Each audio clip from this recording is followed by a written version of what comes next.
Hi, everyone. Welcome to the iRAP Innovation Workshop 2021, Data-Driven Innovation to Halve Global Fatalities and Injuries by 2030.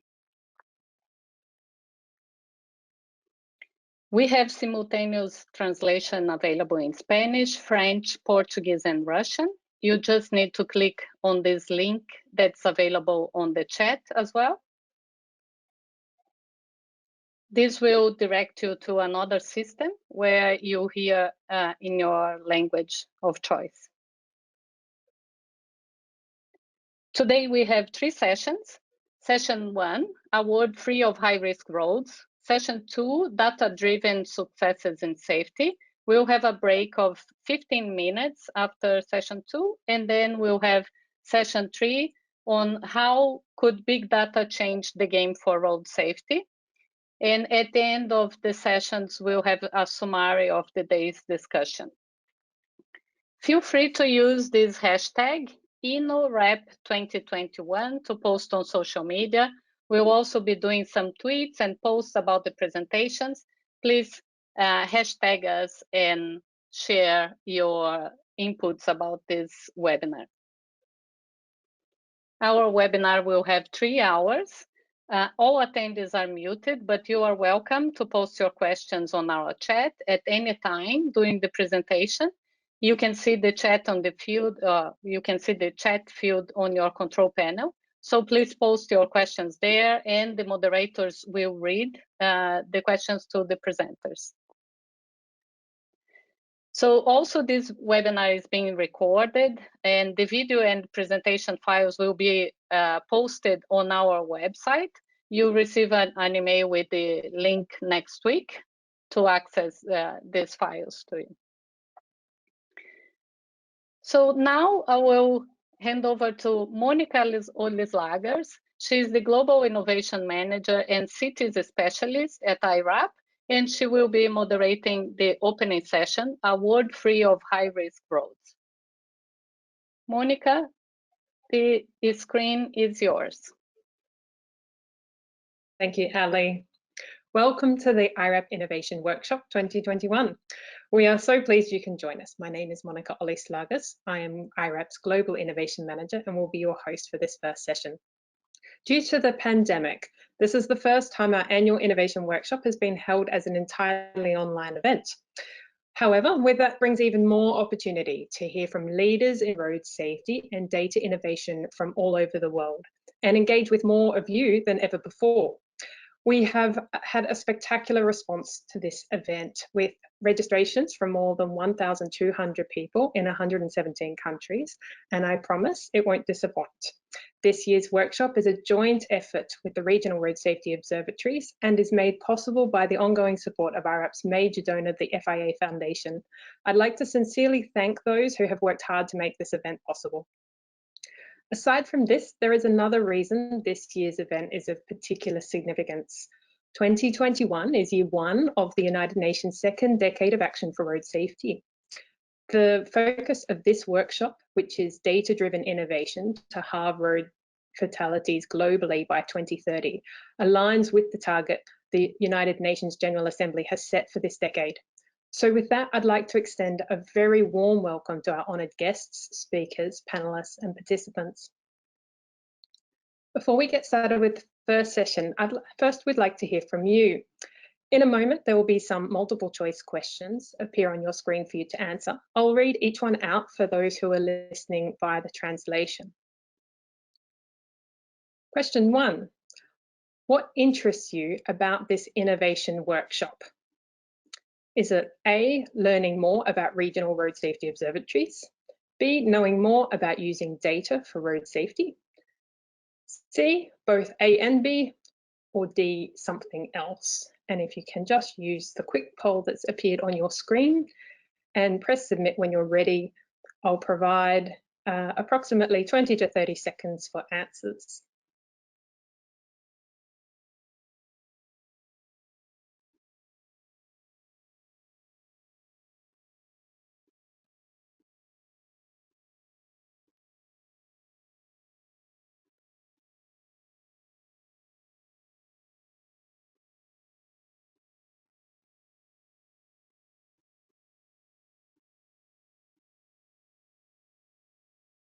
Okay, so perhaps we'll give it 10 more seconds and then we can see the results.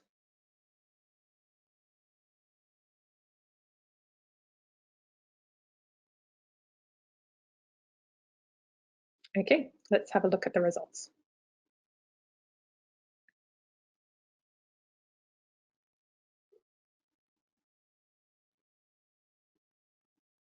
Okay, so 6% of you responded that it's for learning more about regional road safety observatories. 20% of you said it's knowing more about using data for road safety. 73% of you said it's both of those things, and 1% said something else. Okay, let's move on to the second question, which is, where are you joining us from? So A is Africa, B is Asia, C is the Americas, D is Europe, and E is the Pacific region. And again, I'll leave you approximately 20 to 30 seconds to provide an answer.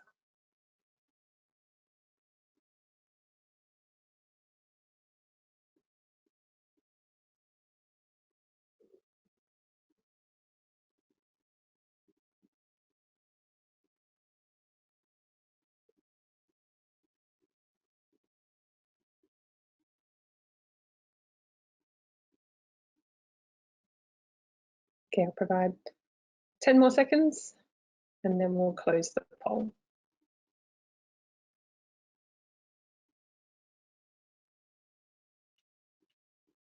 Okay, let's have a look at these results. Okay, so 22% of you are from Africa, 32% from Asia, 13% from the Americas, 26% from Europe, and 6% from the Pacific. And that's very nice to see 6% from the Pacific. It must be very late at night there. Okay, moving on to the third question. In your opinion, how important is data for road safety? So A, not at all important, and it would make no difference. B, moderately important, it would be useful in some cases. C, very important, it would make a very big impact. Or D, critically important, we can't achieve targets without it. If you could select your answer and hit submit, I'll provide, again, half a minute to respond.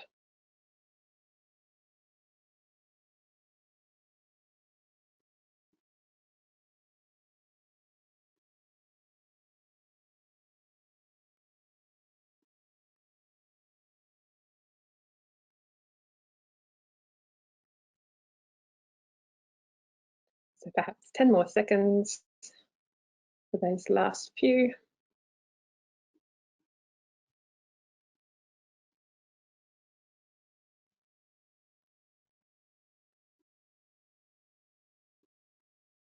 Okay, let's have a look at those results.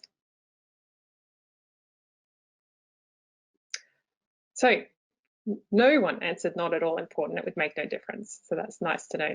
2% thought it was moderately important, it would be good, useful in some cases, but 29% thought it was very important, it would make a big impact, and 68% of you thought it was critically important, we can't achieve targets without it. Well, thank you so much. I'd now like to extend a very warm welcome to Rob McInerney, the iRAP CEO, for the opening address. Rob, please turn on your camera and microphone. Please welcome Mr. Rob. And hello to all of you from all around the world.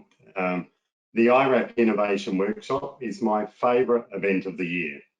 It's where we bring the best of the best together to share ideas, share success, and find new ways to save lives together.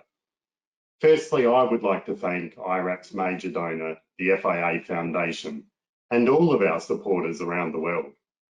As a charity, we have a unique ability and responsibility to bring together a wide range of partners with a pure focus on creating a world free of high-risk roads and saving lives. That drives our great iRAP team and all of our extended iRAP family around the world each and every day. As part of our contribution to the second decade of action for road safety, we are focused on creating the partnerships for 2030 impact, working together to achieve goal 3.6 to halve road deaths and injuries by 2030, and goal 11.2 to create safe and sustainable cities.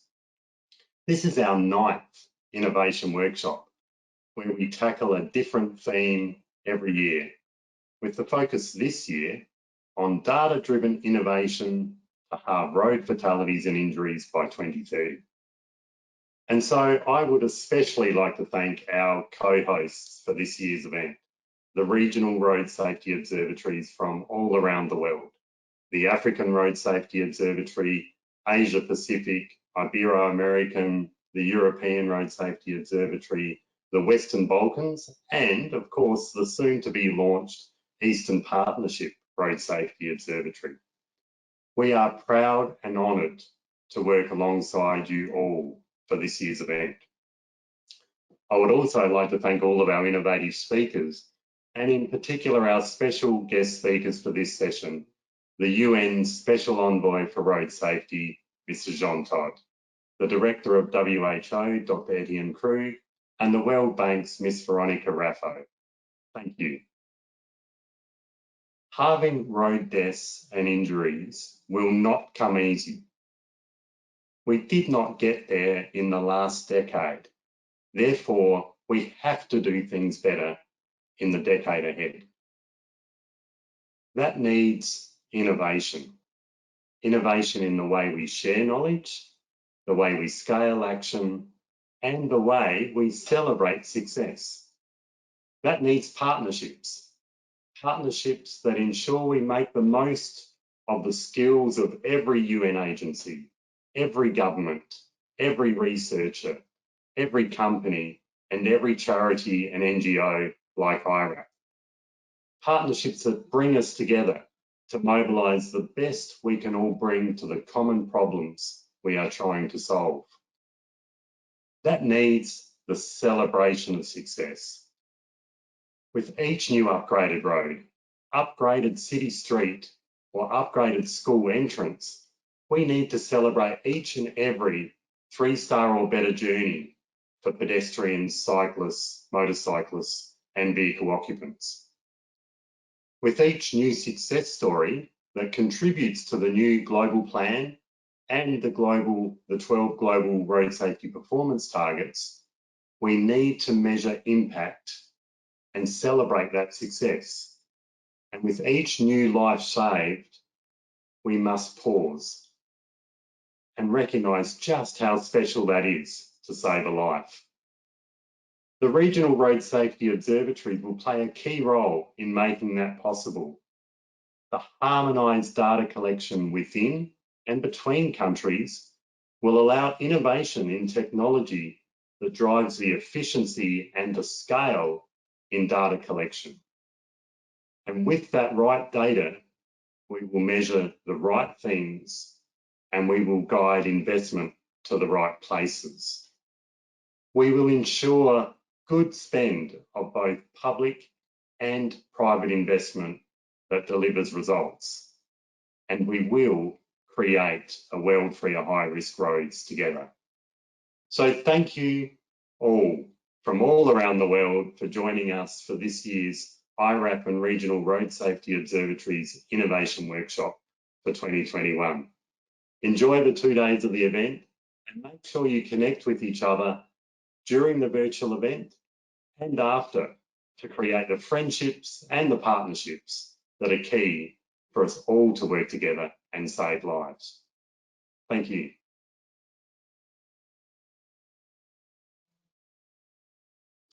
Thank you, Rob. I'd now like to extend a very warm welcome to our second speaker, Mr. Jean Todt, who's the United Nations Special Envoy for Road Safety, who will deliver the keynote address. Mr. Todt, please turn on your camera and microphone. Welcome. Thank you, dear attendees, dear friends. First of all, I'd like to salute the iRAP and the Regional Road Safety Observatories for organizing this workshop. I also thank Rob McInerney, Etienne Krug and Veronica Raffo, and all the contributors, as well as the safety community for being here. Globally, far too many lives are lost in the simple act of mobility. Each day, thousands of people suffer the consequences of unsafe systems of transport. And it is indeed the most vulnerable that continue to bear the highest burden. The upcoming UN high-level meeting in June 2022 will bring a new level of political commitment to this crucial cause. And the new UN Decade of Action Plan for Road Safety, which will be officially launched on October 28, will provide the framework for global action. Road safety is key in achieving the SDGs. In the new decade, we need to implement initiatives that can live faster, bringing our roads to the 3 stars or better international standard in one systematic way to achieve this. This is why the FIA, in partnership with iRAP, to deploy globally the FIA School Assessment Program. It allows assessing and upgrading infrastructure to increase road safety for the most vulnerable users, children on their way to school. I'm pleased to see that many representatives of the various regional observatories are attending the workshop today. The iRAP work represents an essential component of your efforts, not only because of the data produced by the program, but also because the iRAP approach allows us to measure improvements and also to celebrate some success. Road safety observatories can play a key role in collecting accurate data on fatalities, injuries, and road users involved. And it was the opinion of most of the people, as we could see in the presentation earlier.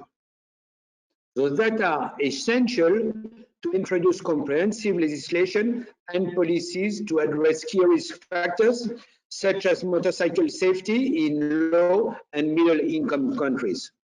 Through its safe and affordable helmet programs, the FIA is working with stakeholders worldwide to promote an initiative to facilitate the deployment of motorcycle helmets. And I want also to make a special tribute for the support of the FIA Foundation. And we need, through these helmets, to be able to meet UN safety standards, to be comfortable in hot and humid climates, and to have this helmet at an affordable price. We have successfully launched it in Kenya back in June, together with the President Kenyatta and local authorities. In Nepal at the end of September, together with the World Bank. Mexico will follow soon at the beginning of November. In all these countries, national helmet coalitions have been established to generate local support of the program. Initiatives like iRAP, the FIA Safe and Affordable Helmet, or the Safe Vehicles for Africa, supported by the UN Road Safety Fund, set international standards that will improve safety. And I strongly encourage all of you to support those actions. Improving infrastructures, promoting education, and changing people's habits bring us to the importance of financing. During the first decade of action, we failed to demonstrate the return on investment for road safety interventions.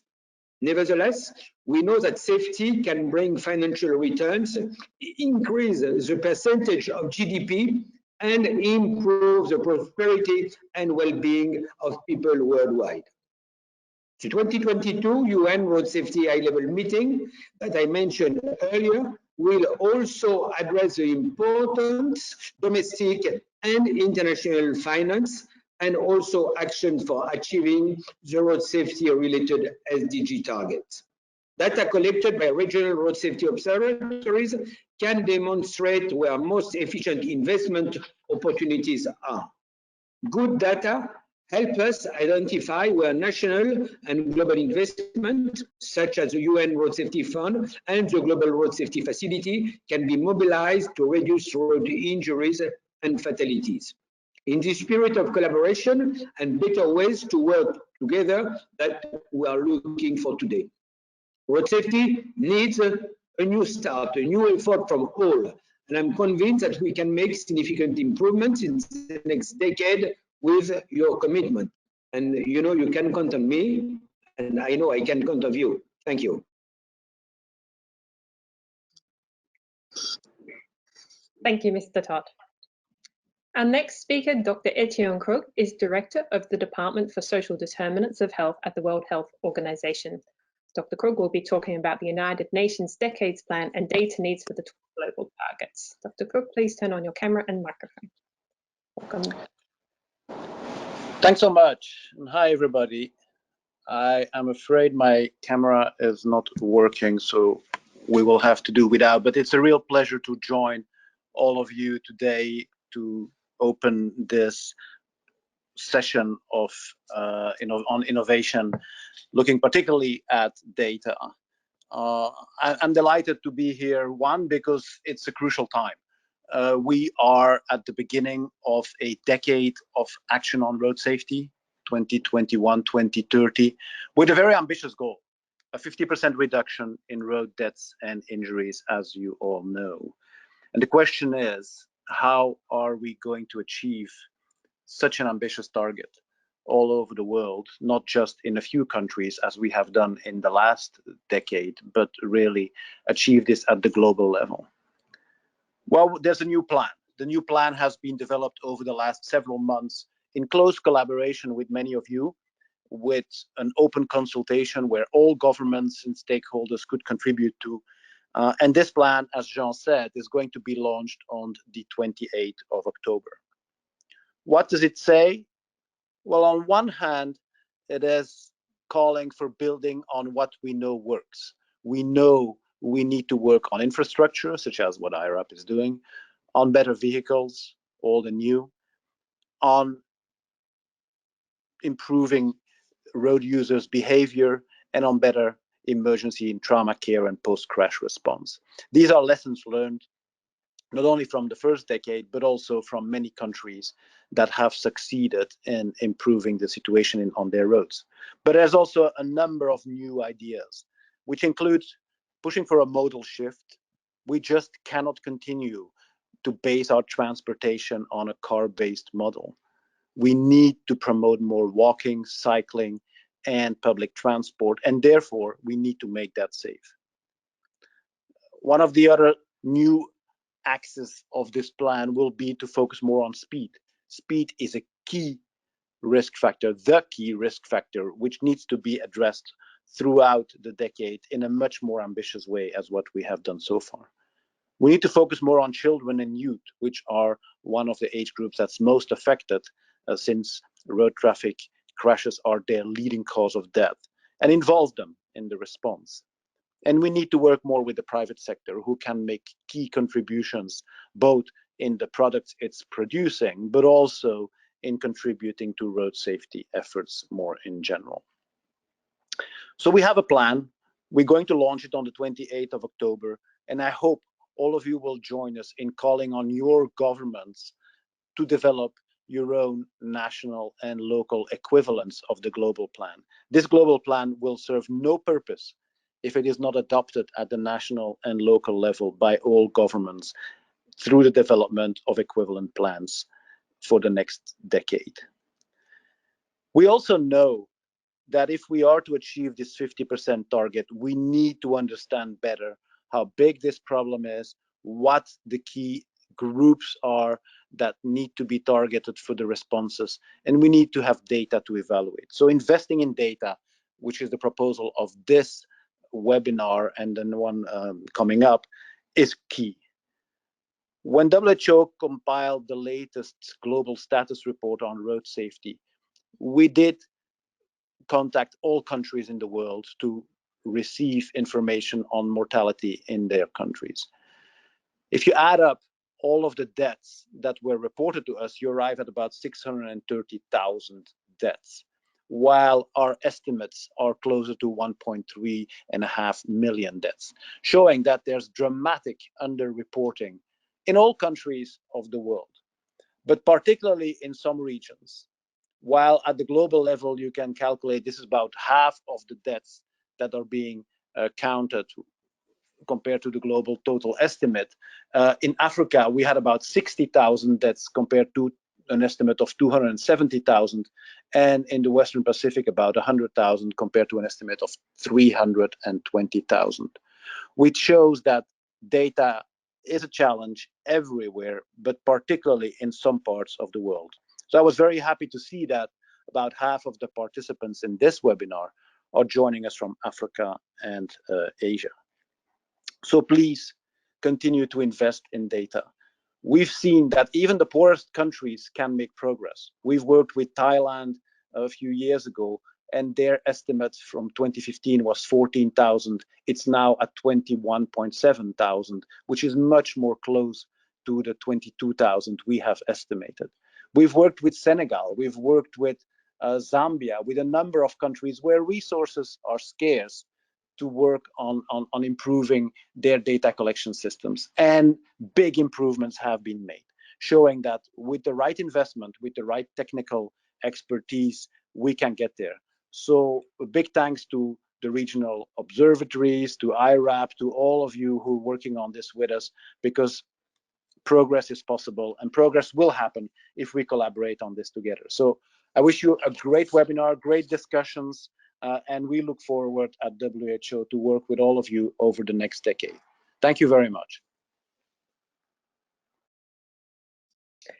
Thank you, Dr. Krug.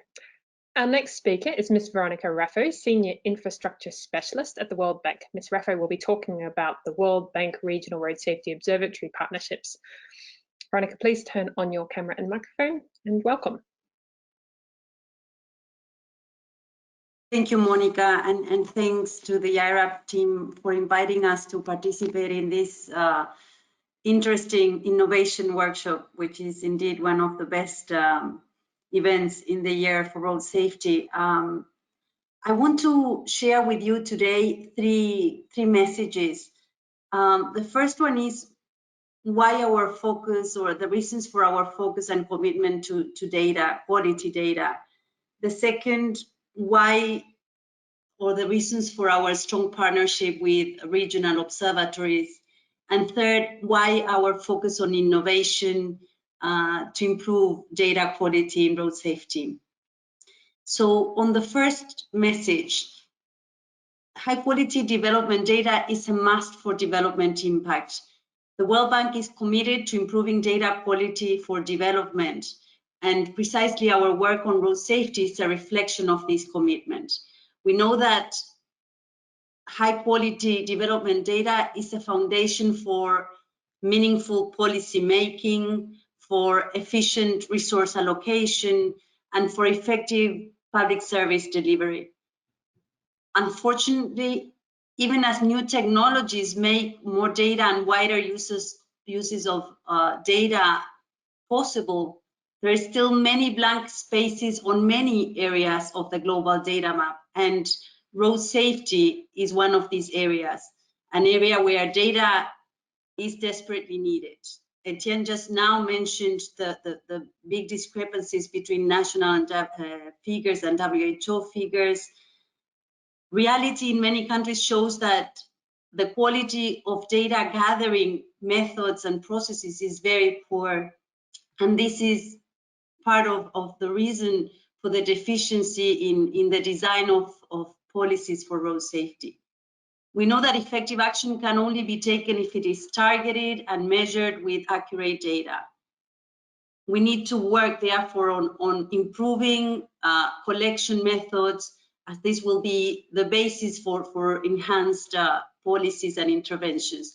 And for this, we need to work together. We need to work together in partnership to build this, the blocks for development data on issues such as civil registration, vital statistics, but also, for example, on infrastructure.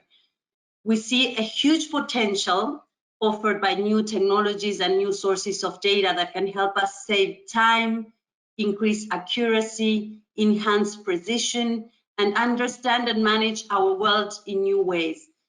In this sense, artificial intelligence stands out as the most transformative tech evolution over the last years, which has touched nearly every aspect of business and society and has proven its potential to be a life-saving tool across sectors. We see a strong potential precisely on AI for road safety. We can help integrate traditional sources of data, such as police and hospital records, with innovative sources such as geospatial data, satellite imagery, and mobile device data. We must invest in innovative ideas to better support countries and create global public goods by pioneering new applications of data technologies to help us monitor and achieve SDGs linked to road safety. So this is the first message I wanted to share with you today.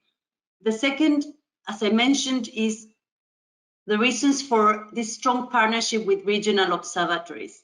We believe regional observatories present a very good opportunity to foster cooperation among countries, generating a robust and harmonized body of road safety data and knowledge that can influence policy making and help monitor progress towards SDGs. We can generate economies of scale, foster collaboration, create an active network for sharing experiences in designing and implementing road safety policy and institutional reforms.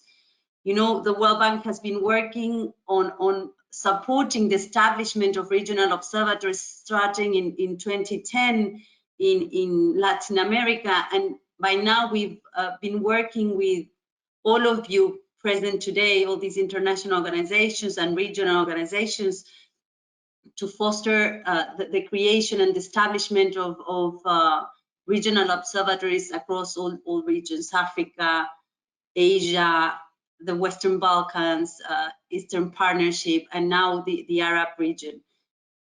We are joining forces with iRAP and all of you to accelerate progress in improving data, fostering this regional collaboration. Regional observatories can help significantly increase the visibility of the road safety challenge in regional bodies, pushing for strong commitment at the highest political levels.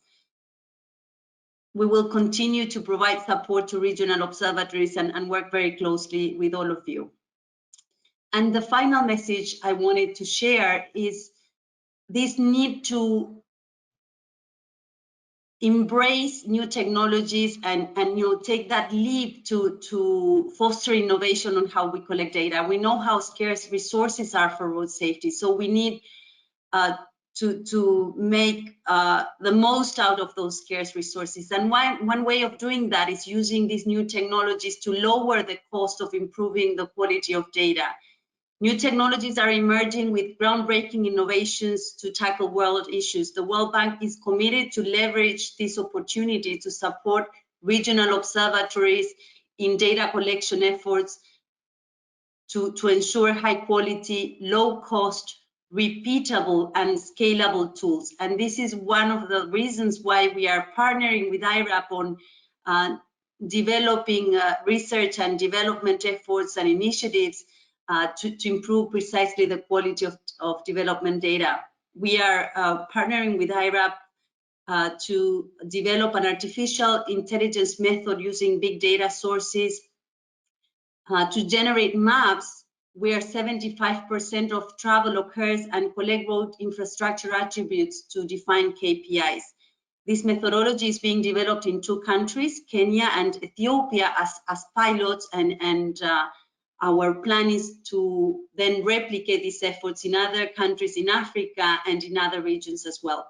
The methodology is being tested against a sample area of the United Kingdom with multiple data sets available. We are partnering with iRAP and Agilicis, a data provider firm, for this effort.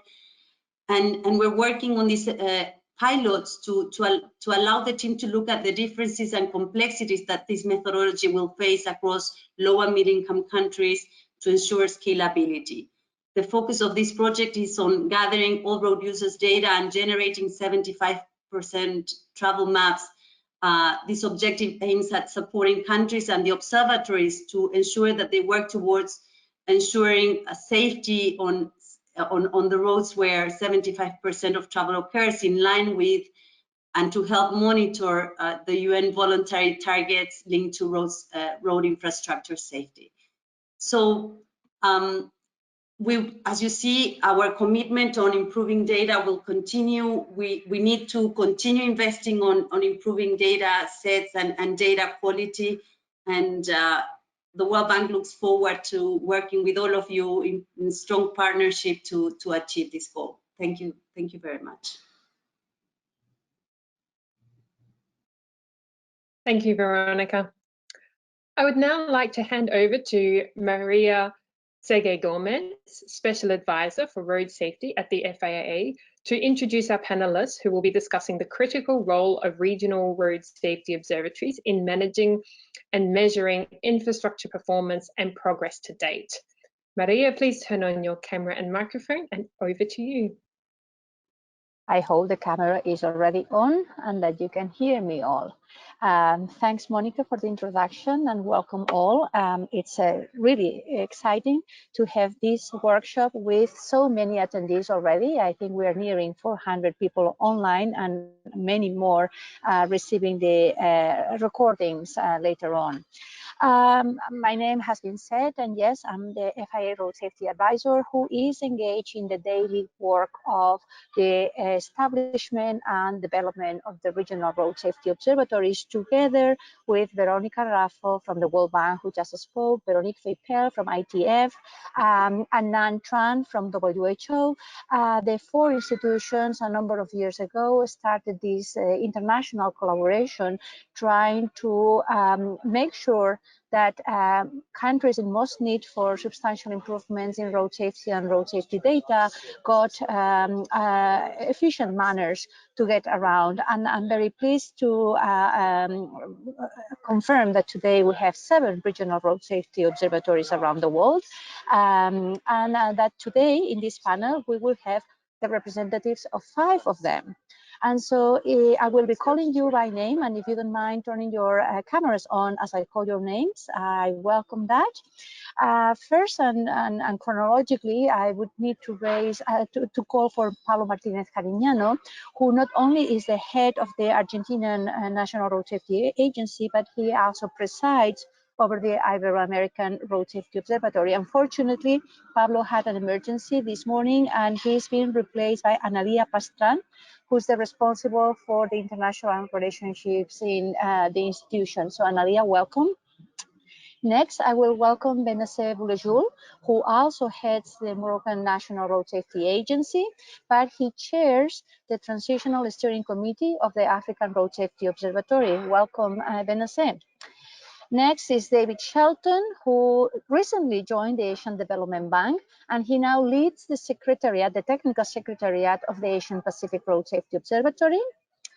Then please, Matej Sakonchek, who's the director of the Permanent Secretariat of Transport Community, and actually currently heads the recently established Western Balkans Road Safety Observatory. Welcome, Matej.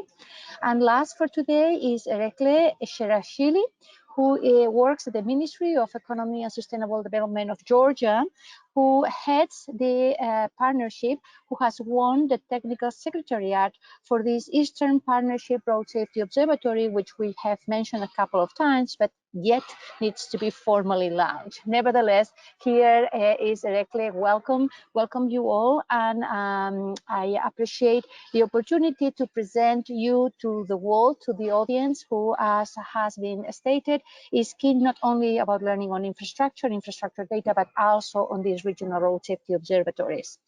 And because time is of essence, I thought I would start with a round of 9 questions, for which I'm going to suggest we have a funny way to respond.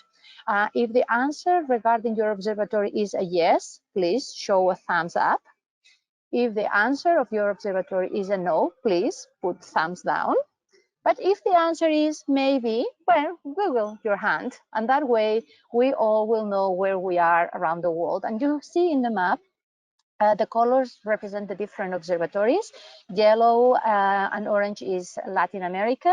In orange is the countries currently actively engaged in the Latin American Observatory. In yellow are the countries who are eligible but have not yet formally joined.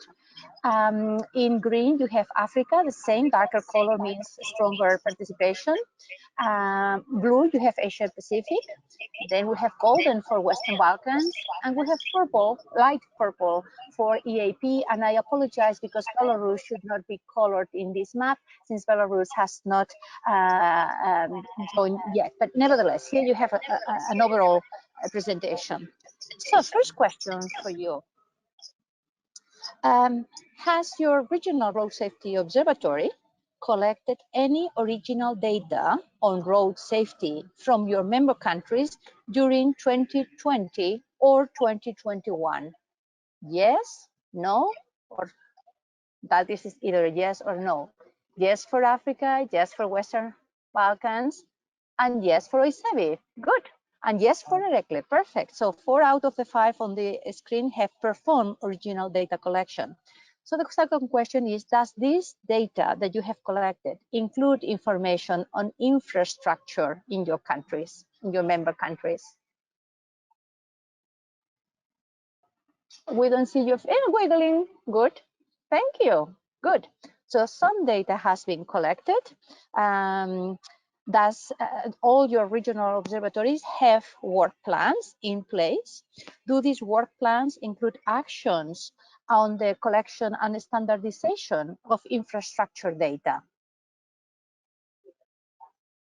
Yes, yes, yes. Analia, please raise your hand a bit higher because otherwise your thumb is shy on the corner. Perfect, perfect. Are there ministries of infrastructure or whichever other name they adopt in your countries part of the Regional Road Safety Observatories?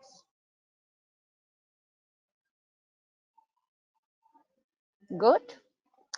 Has there been any discussion in your regions for common standards for road building or road maintenance criteria?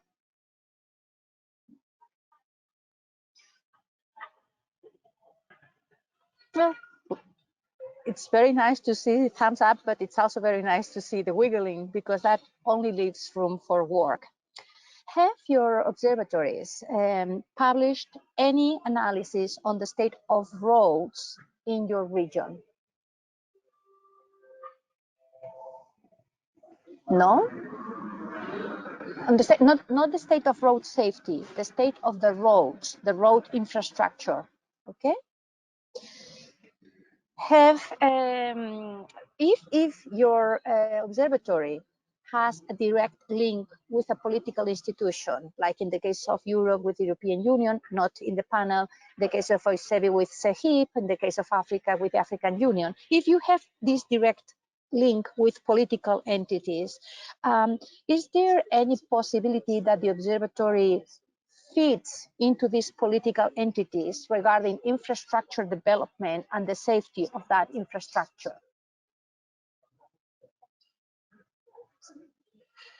Good.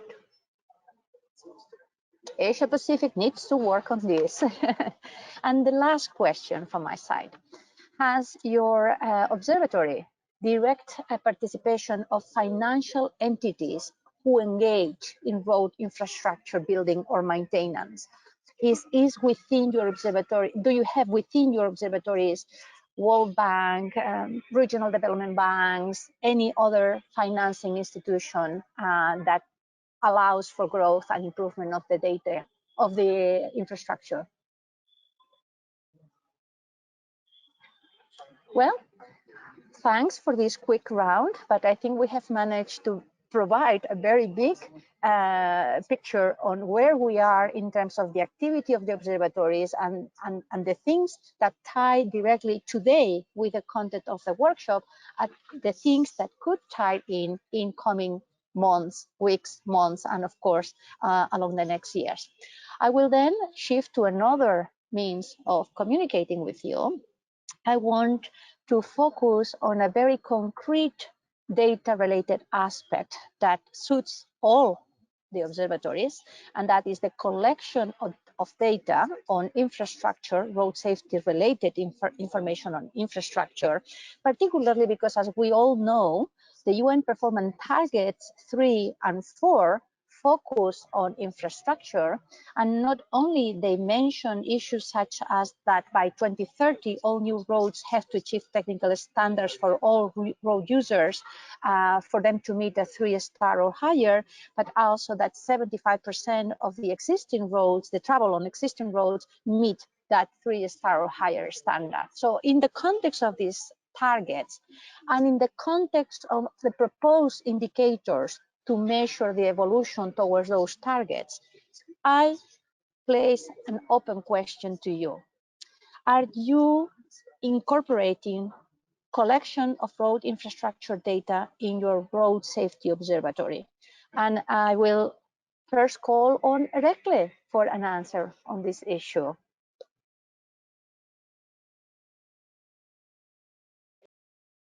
Thank you very much for this question. First of all, I would like to thank you very much to the organizers for giving this opportunity to represent Eastern Partnership Road Safety Observatory, even though the observatory is not officially established yet.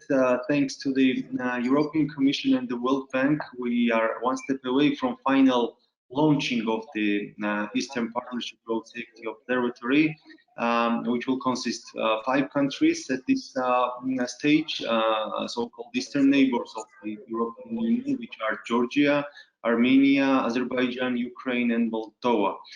Personally, I'm proud to be taking part in this project from the very initial phase, since it was first initiated, and also another information I'm to kindly bring up to you is that the APRSO will be based in Tbilisi, the capital city of Georgia, that can transform country into a regional analytical center for road safety.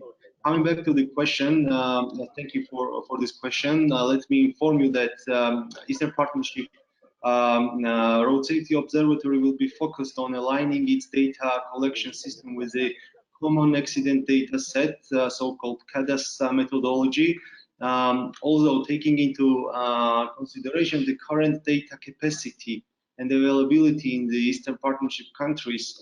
We all understand that it is not possible to implement CADAS entirely from the very beginning. Therefore, the World Bank, together with the Eastern Partnership countries, have introduced mini CADAS system, which comprises 28 most critical data variables, which will be adopted by the Eastern Partnership Road Safety Observatory at the first stage. And coming back to the point, which contains, and these variables contain road infrastructure data as well, including identification of exact crash locations with coordinates, type of roadway, type of junction, weather conditions, level of light, and etc.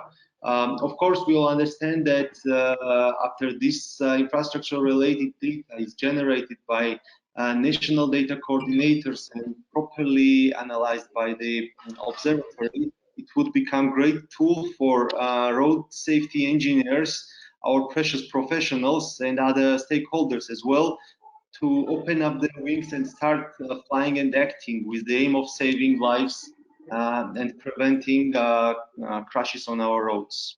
Thank you. Thanks, Erekle. And of course, the location of the crash from the crash report fits well into connecting that with infrastructure data sets and evaluations. David, could you please explain us on what are you planning on this topic in the Asian Pacific Road Safety Observatory? Certainly, Maria. It's an excellent question. The Asia Pacific Observatory is starting at the country aggregate level to bring our data together. Many of our countries don't actually have adequate data on their road assets, and so building a road safety picture is a challenging exercise from such an incomplete base. So we're working on several fronts. Firstly, we'll be publishing in the next couple of months a report on road safety indicators for Asia Pacific Observatory countries. And this will be our starting point to the discussions that are needed to get commitments to the data collection that will be our future basis for the work that we do and the baselines we need to set. We have begun some tentative discussions with iRAP about starting to use some of the data that they hold to get what picture we can of road safety ratings across countries. They'll of course not be complete pictures, but we believe there's a lot of useful data there that we should be able to surface and generate energy around. And we are aiming to use data from some of our more developed countries to provide a good illustration of what a network-wide infrastructure safety data set might look like. Thanks. Thanks, David. And I'll come back to this collaboration with iRAP so that we can discuss on this topic. Analia, would you mind speaking to this point? Thank you, Maria. Yes, of course. What we do with with surveys that consider infrastructure basis on a systemic approach from the road culture, regulations, the role of the police, integrating this set of information in most of the countries of the region. Our main goal is the unification of a minimum of methodology responding of the data system of WHO and improving data quality in the region with mainly three steps. First of all, primary source from police data. Secondly, follow-up of victims from the health system, and with individualized record of the events, as someone of the other colleagues mentioned, and correction factor. And also the study of the causes with multi-causal evaluation approach. And also with indicators and a glossary. That's our main effort of incorporating road infrastructure data in our observatories. Thanks, Analia. And this question was on the data itself, but as the audience might not know, the observatories are not only about collecting the data, several of them also develop a policy branch. So they are also about developing policies at the regional level that can be brought down to the country level. And in regards to the policy activities to improve infrastructure, it is now that I would like to turn to Benace for a first answer to the question on, is there actual policy discussion and policy plans in the context of the African Road Safety Observatory to assist improvements in this very important dimension? Thank you, Maria, for this question. And let me say that I am very proud to be with you in this conference.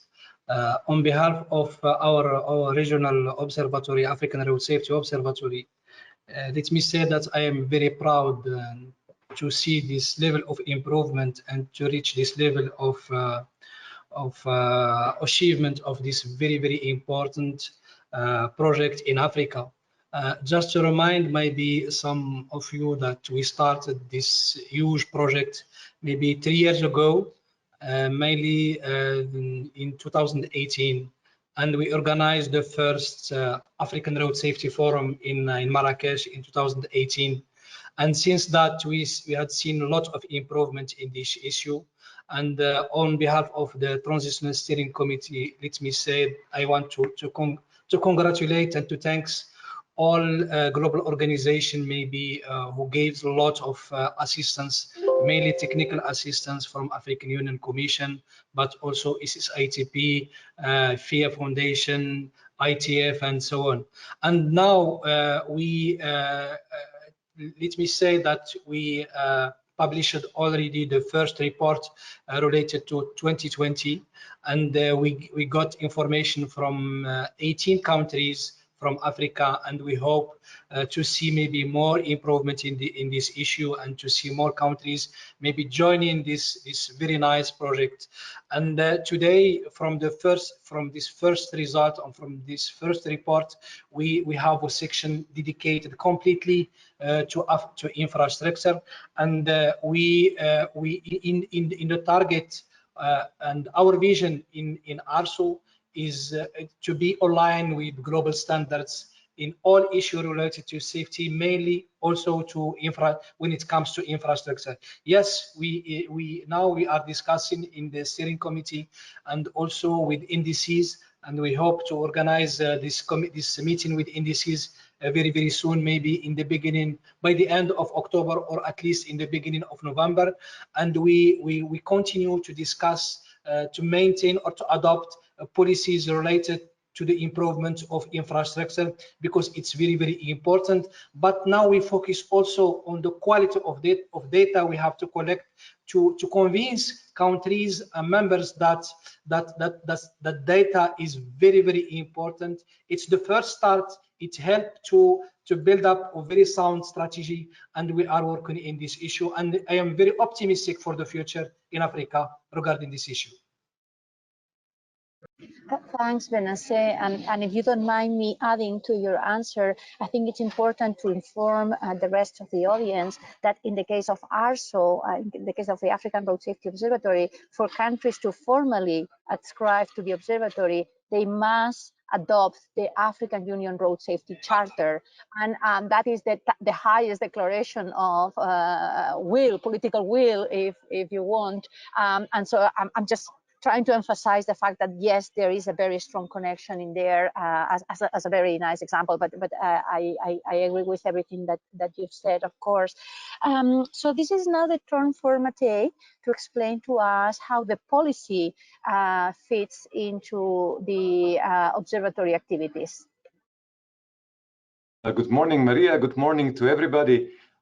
First of all, my name is Matej Zakonšek, and I am Director of Transport Community, which is intergovernmental organization in the field of transport and mobility, focused on the area of the Western Balkans. And as such, we are hosting the Western Balkans Road Safety Observatory. So one of our main tasks is really a road safety, and that's why within that, our main goal is that entire region of the Western Balkans would implement, as well as, of course, adopt all EU standards when it comes to road safety. So regarding that, and in order to achieve that, we have put together 2 action plans which are specifically focusing on that. One is the action plan on road, and the other one is on road safety, with actions which are actually going exactly in this direction. So what needs to be done by whom in order for us to achieve the EU level of standards, as well as, of course, the results, the global results that all our partners subscribe to. And to be more exact, for example, we have on the infrastructure as well, we have, for example, the actions on the adoption of the 3-year road safety inspections. We also have a 3 years road safety audits, as well as the 5-year road maintenance plan. So all these are actions, concrete actions from the action plans, which are kind of putting together the policy. But of course, the data is the heart of it, because we cannot plan the policy if we don't have the support of data as well, when of course it shows not only what goes right, but even more importantly, what goes wrong and how to fix it.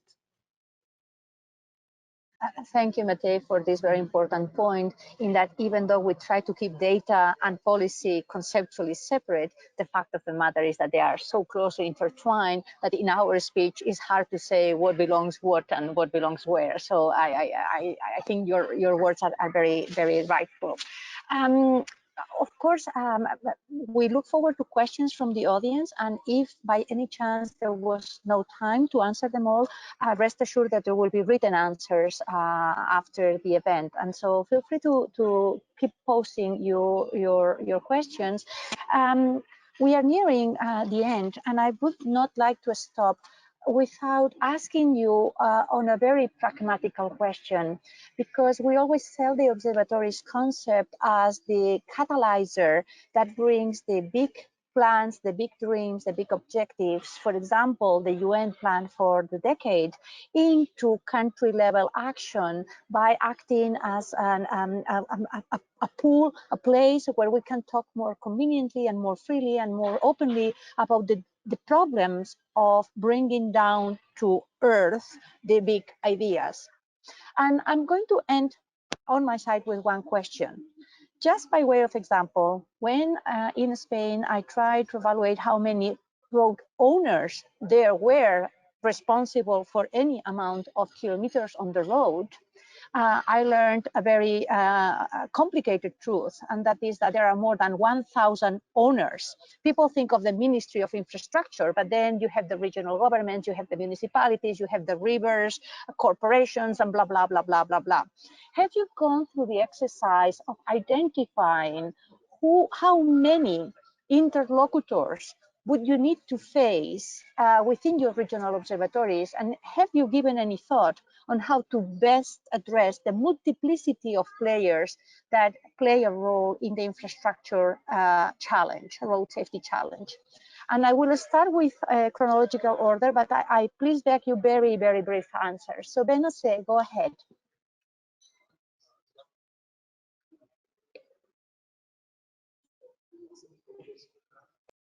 Thank you, Maria, for this this question. I will maybe take an example. My country, Morocco. We, as you mentioned, we have two stakeholders, main stakeholders. We have the Ministry of Equipment, Transport, Logistics, and Water. Maybe you is the owner of national network, but also between cities. I mean, the main highways and roads between cities. But inside municipalities, it's belong to municipalities and regional departments. In ARSO, we didn't honestly, I mean, we didn't talk about this issue, and how it's important the involvement maybe of each stakeholders. But it could be an idea maybe for the next coming meeting of our transitional steering committee. But just to mention that road safety, it's some standards, some norms, and we have to be aligned with standards and norms. And this is our maybe main challenge in ARSO, how to push, how to convince stakeholders to be aligned with standards also when it comes to infrastructure. Thanks, Benesse, for pointing out to the challenge of the standards and the challenge of the stakeholders, identifying to whom do you have to give those standards. David, very quickly. Yeah, very quickly, the short answer is no. We have not yet sought to do that. It would be a very large and complex exercise. We are highly dependent on working at a national level initially. But you're right to point out that the higher level metrics here of exposure include the length of the road network, the number of vehicles, and the size of the population. Thanks. Analia, I put you in the middle so that you break the male dominancy on the panel. That's right. Thank you so much. Well, we have in Argentina more than 2,200 local governments, besides the 25 provinces and the capital of Argentina. So as my colleague said, it's a really challenging way to connect all those political decision makings and also the different levels of governance. And also I would like to say and answer your last question regarding the challenge to connect public policy to data. And I think for us, that's our main challenge right now. And we're doing a huge effort trying to connect and making recommendations through the road infrastructure authorities. And of course, in this diverse ecosystem regarding the local governments, the stakeholders, as you mentioned, that makes more challenging this effort, and having in the same page the technical sector and the experts on road infrastructure, and taking in account the data that we are collecting and the recommendations that we are doing, and having them well, focus on that and trying to incorporate those recommendations in their work plans. And regarding that, we launched a manual on with recommendations from the National Road Safety Agency that is in our website, with recommendations to urban areas. Earlier, sorry to say it time, but I just need to keep mindful of the watch. Matej, what are your 2 cents on the discussion? Well, it's a very complicated question with even more complicated answer. But if I would really have to simplify it, you know, I would say that our basic task, I think, of all of us is to be a platform. And to be a platform means that our main role is to invite everybody around the table to join the platform. And I think that is, you know, goes beyond the ministries of transport or infrastructure. It really bringing the entire cities, villages, entire communities together. And that perhaps is the most complicated task, but also the most rewarding. So the more we bring people around the table, the more we give them also opportunity to get to know each other, to get to know the other actors and so on, to learn from each other, to share the experiences, the more we are successful, but we are successful only because then they are more successful. So I think that is the only way, is the hard work of bringing everybody together with the same intention and going in the same direction. Completely agree. Erekle, your thoughts? Yes, thank you. Actually, same here as well. It is a very complex issue, and in order to ensure that this issue is resolved successfully, we need to ensure the linkage between the platform, the observatory, and many stakeholders, right? In our case, for example, we have around 70 municipalities responsible for urban roads, and we have one authority responsible for international and national roads. This is roads administration. The system is more or less same with all the other countries as well, for instance, in Eastern Partnership. But that's why we have this intermediary group, national data coordinators, and also we have at the national level we have some coordination council, we have national lead agency. So this group, this community need to transfer and generate data for the observatory.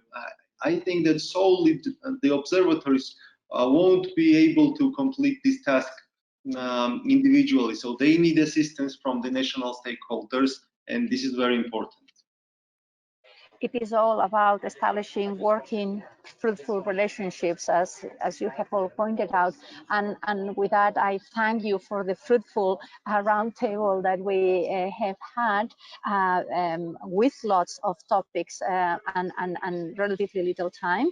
And because this is about data, this is about safety, and this is about integration and collaboration, I leave with one question for you, which you don't need to answer, but you put it in your heads, and as we go through the workshop today and next week, maybe there is an answer, which is that maybe there is room for a more formal collaboration between iRAP and each and every one of the regional road safety observatories, so that there is actual cohesion and coordination between the data that are being gathered, the data that are being gathered in the other outposts, and the integration and the policy developments that come out of that. So with that thought, I thank you profusely.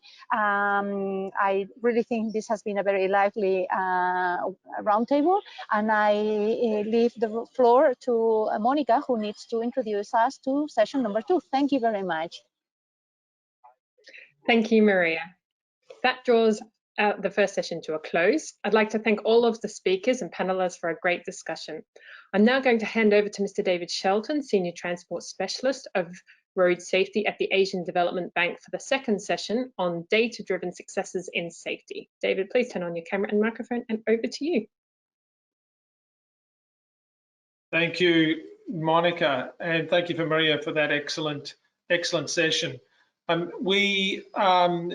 just like to recognise that 40% of participants here are from the Asia Pacific region, so congratulations for that excellent turnout from this region which I represent. So on behalf of Asia Pacific Road Safety Observatory, I also say thank you and congratulations to iRAP and stakeholders on bringing this workshop together. It's especially valuable at a time when we can't come together as we traditionally do. So thank you very much. I don't want to waste much time on introducing this topic. Our speakers approach this topic from a diverse range of perspectives and backgrounds, and there's a lot to be said and a lot of discussion to be had. So I think we ought to get straight into this. Our topic here is data-driven successes in road safety. Let me introduce then James Bradford, who is our first speaker today. James is Global Technical Director at iRAP, EuroRAP, AISBL, and the Road Safety Foundation. Within this multi-organisational role, he has a responsibility of overseeing the development of the RAP protocols and products. Prior to joining iRAP, James worked with the UK Transport Research Laboratory on road asset management tools and technologies.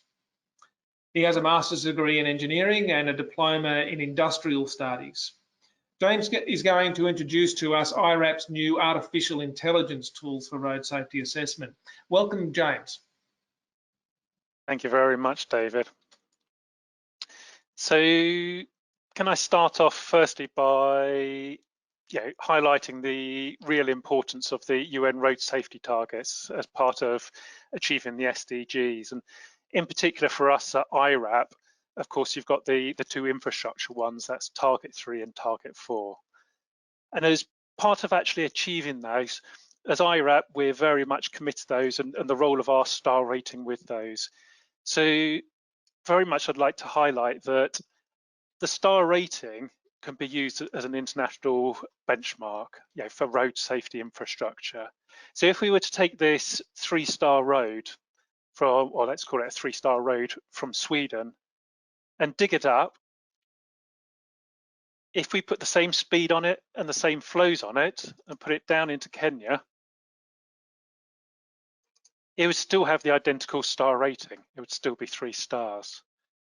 And this is important to be able to actually compare the different infrastructure between those countries and having that consistency between those.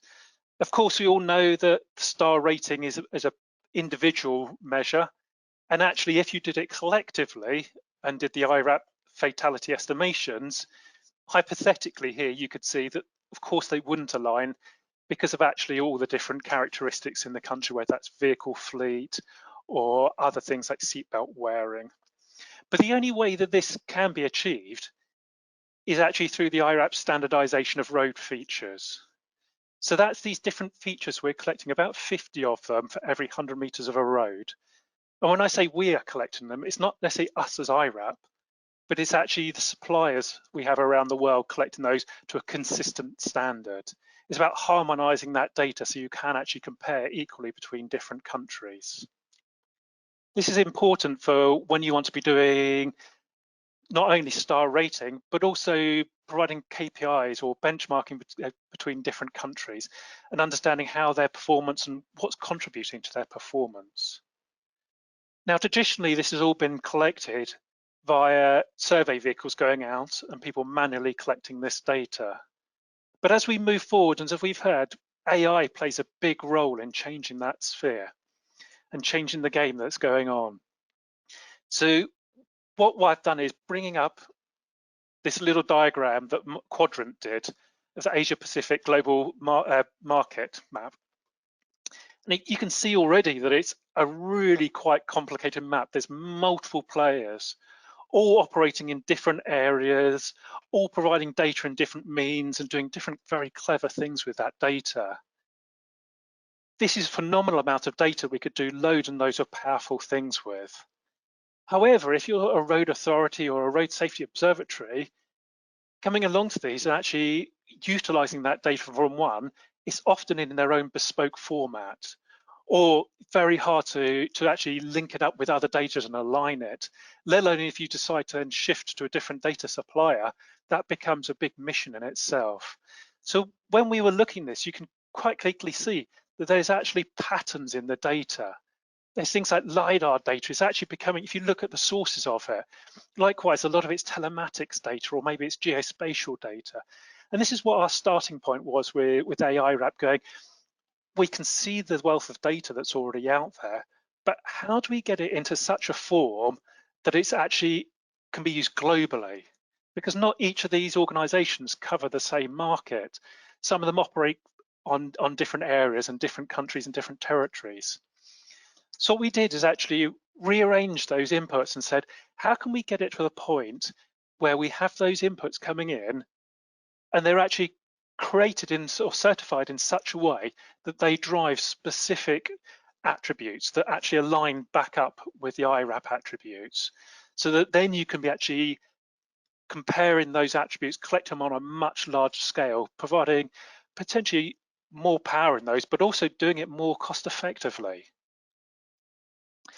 So one example we had of this, and you can see just in one single attribute, there's a lot of power. So even if it was just traffic flow collected across the country or across the world consistently and in harmony, you can do powerful things. And certainly within the target 4, there's an important role this where they're saying 75% of travel. Well, where is that 75% of travel? So work we've been doing with TomTom, trying to actually highlight where that would be. And this is an example for Bangkok. So certainly where that high quality data is available, understanding that actually across the whole of Bangkok, where you've got 15,000 kilometers of data, actually that 75% travel is on about 1/10 of the roads. And those are the roads to focus on to start with, because that's where the flow is, and that's where we can actually make our biggest impacts. Other ones that are definitely worth highlighting is different areas in which iRAP is already in action. And some examples of this was actually the SLAIM project. We'll hear later on from Marco about just quite what that project was and the innovative things they were doing as part of it. Likewise, next we're going to hear from Fritha. She's going to talk us through the iMove project. That's doing some really quite impressive things with a collection of partners in in Australia. And then likewise, another project that us as iRAP are involved in is this one funded by the Botner Foundation and led by the AAP Foundation. This is looking at what could we do with that novel big data in and amongst schools, and how can that be used to actually target and improve infrastructure around schools. It's also worth highlighting other initiatives, things like the IDB and how they've been actually working and doing ML routines to actually detect road features from video data. AASHTO have recently actually brought out a project, and they've put that out to tender for the US. And they'll be doing exciting things, similar kind of things. And of course, we've already heard from Rafa about all the impressive things the World Bank have been doing, and especially their work of taking that 75% travel and actually saying, well, how can we tackle that in an area of like Africa where you don't always have quite as good data that you can get from things like telematics, you know, trying to find other data sources that can be utilized in that. And so what I want to say is, you've probably heard iRAP mentioned multiple times in a number of different scenarios, and there's a very good reason for this, because actually iRAP has lots of potential. It's about standardizing data and making sure it's validated. It's about providing access through a portal to data. It's about pulling people together, people who have data, people who can manipulate data, and likewise people who can actually benefit from those. It's integrating with asset management systems, and more importantly, long term, it's potentially integrating with traffic modeling. So we've got that complete cycle. So I'm going to stop at this point and hand back to David. Thank you very much.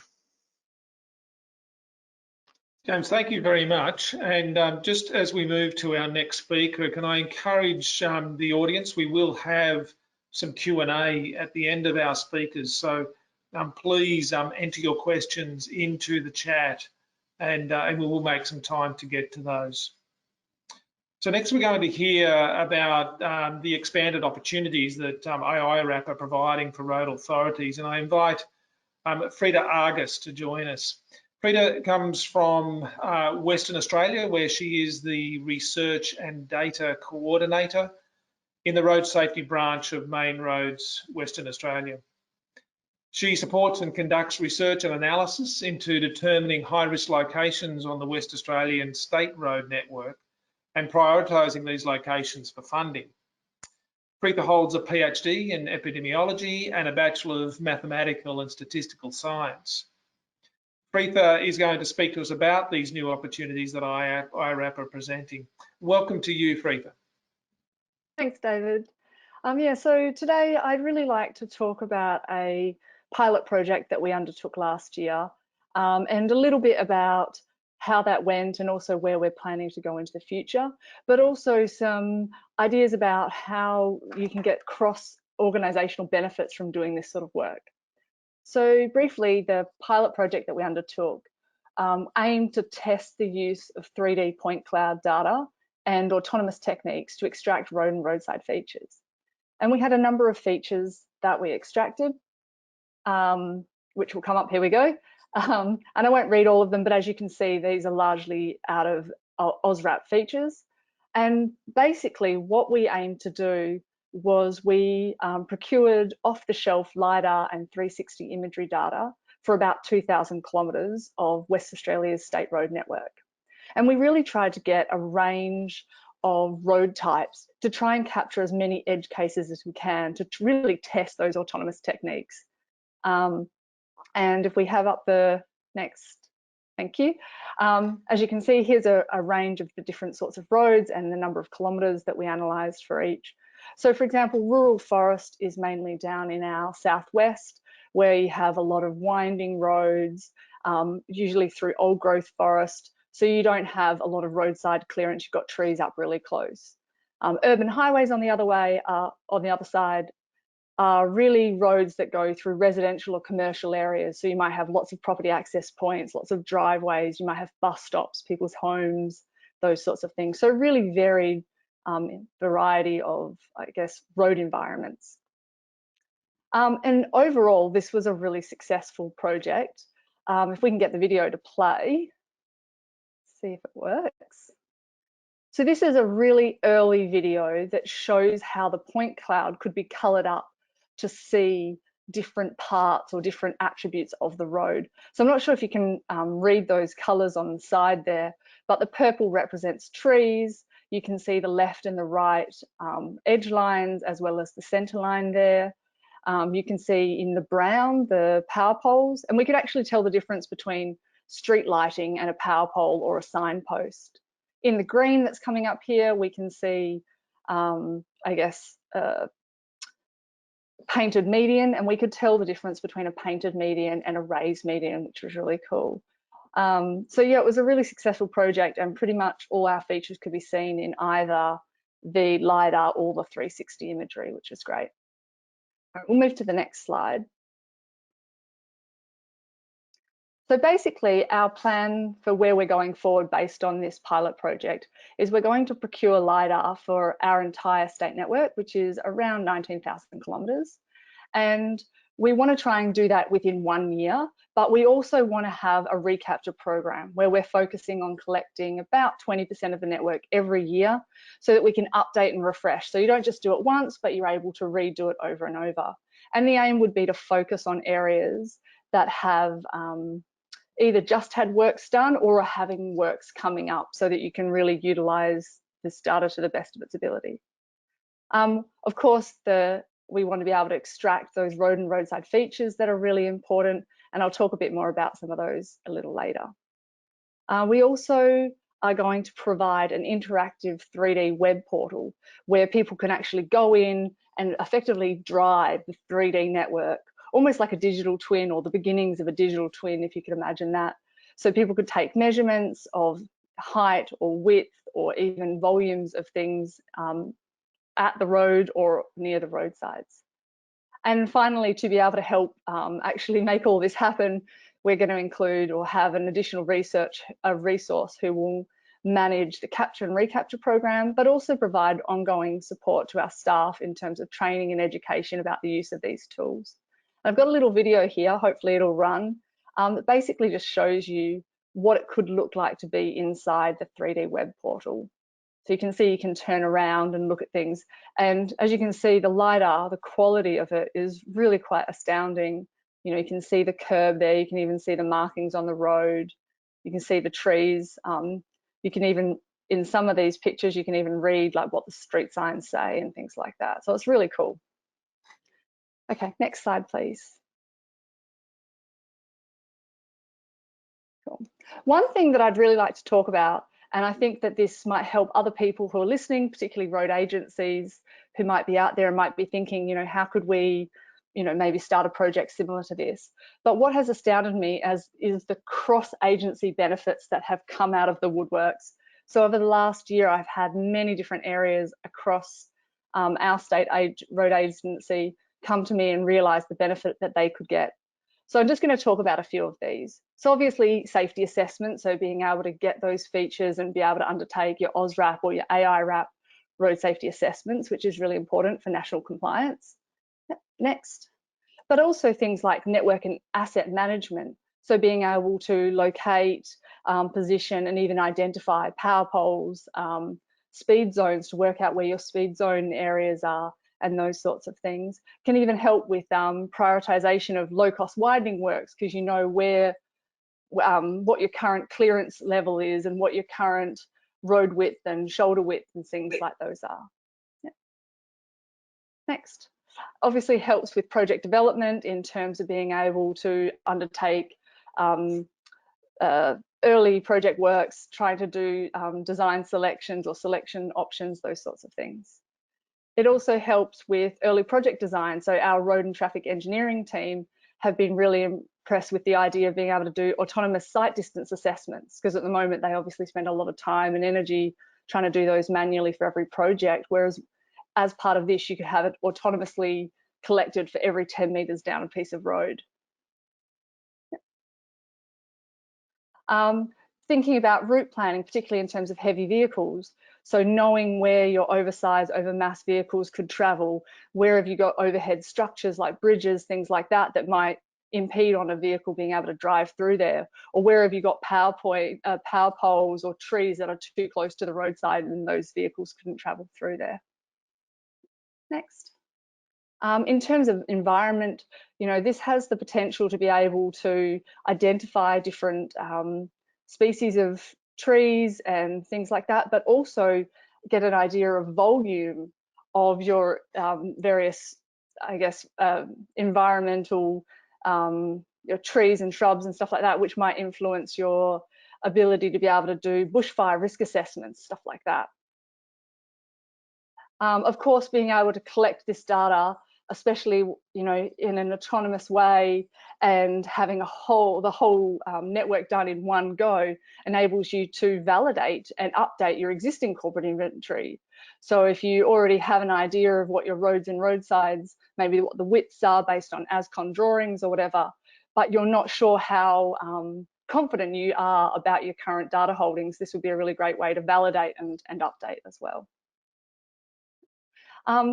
One of the interesting areas that have come out of this is this idea of using this web-based portal. So rather than having people go out onto the network and having to be in live traffic and maybe, you know, doing a preliminary crash investigation and getting out on the road and literally measuring the crossfall with a spirit measure or taking measurements across the road to try and work out if there's anything about the road that might have influenced the severity or the likelihood of a crash occurring there, people will be able to do this from their desktops, and that enables them to, I guess, improves the, you know, the health and safety of your own workforce. And finally, I guess related to that is the benefits for your fleet in terms of reduction in costs for petrol wear and tear, because the vehicles don't necessarily have to go out as much. You can do more of your prelim stuff sitting at your desk. And of course, this also influences the likely, you know, the amount of carbon emissions that your agency is putting out. So it has a whole different kind of benefit there. So I guess as I close out, I'd really like to invite you to consider what other interdisciplinary benefits can be gained from work that you're undertaking and how that could help you maximize the chances of getting, you know, increasing the resources that we have to help towards our road safety goals. So thank you. Wow, Preetha, thank you hugely for that. Particularly encouraging to see the multiple additional uses of the LiDAR data that you're collecting. So congratulations on the project. It looks to have been very successful. Thank you. Thank you. Let me now introduce Marko Sevrovic.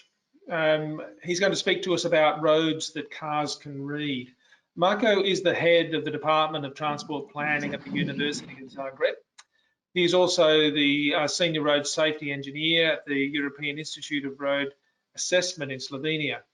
Marko is a member of the Croatian Chamber of Traffic Engineers and is a certified road safety auditor.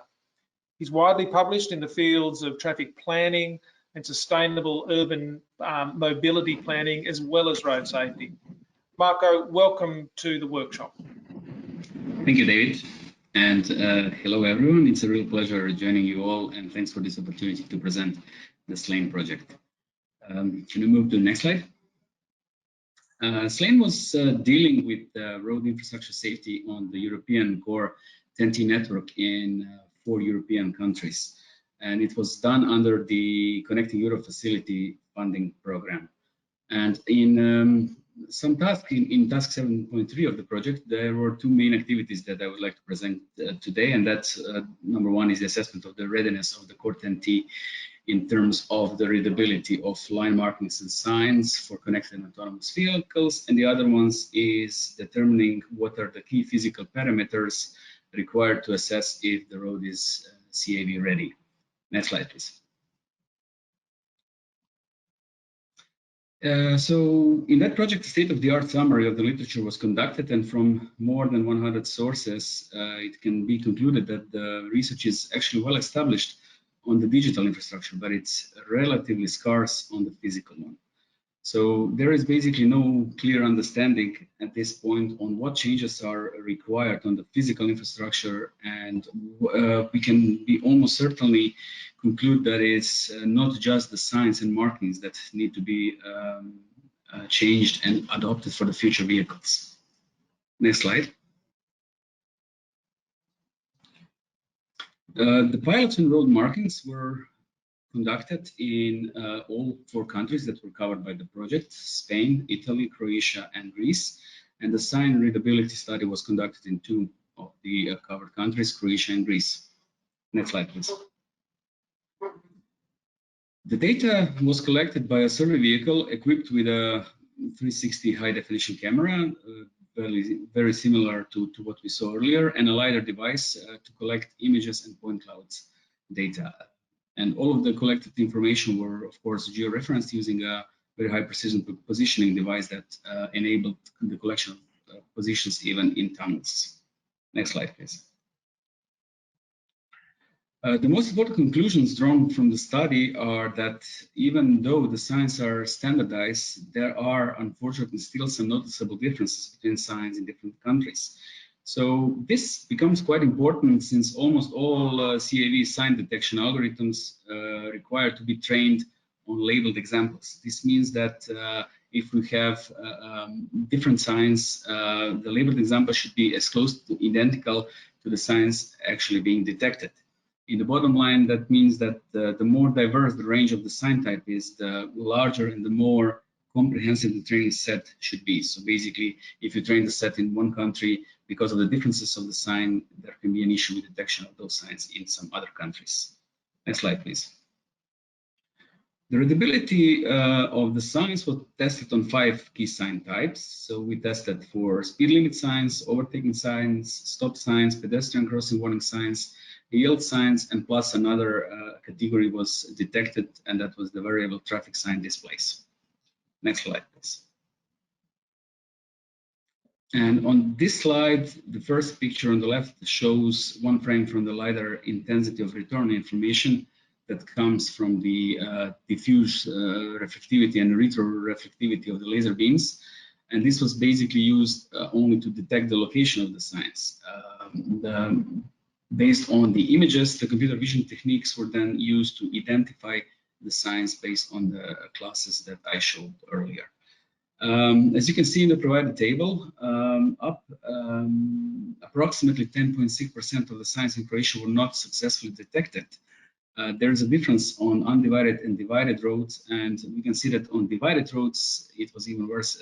Almost 25% of the signs from the 5 classes were not detected. However, in Greece, the situation was a little bit better. So there, for both carriageway types and road types, only around 5% of the signs were not successfully detected. The three pictures shown here from left to right show some of the issues that were detected when we were reviewing why the signs were not detected. So on the first image, we can see a sign which is relatively high and it's mounted on a lightning pole that actually prevented the algorithm to actually detect the shape of the sign. On the middle image, the sign was too low, very close to the guardrail. And on the right image, we see the multi-lane speed sign that was actually not taught by the algorithm. So the algorithm did not have the ability to detect signs which are done in that way in a multi-lane sign type. Next slide, please. On the other hand, regarding the road marking, it was concluded that on the majority of the evaluated network across the core 10T roads in the 4 countries, the lines are readable. Also, the literature review of the state of the art revealed that for most autonomous driving system cameras, contrast stripping would increase the probability and accuracy of detecting of the lines. So this was something that was in a way expected, and we didn't find any surprises there.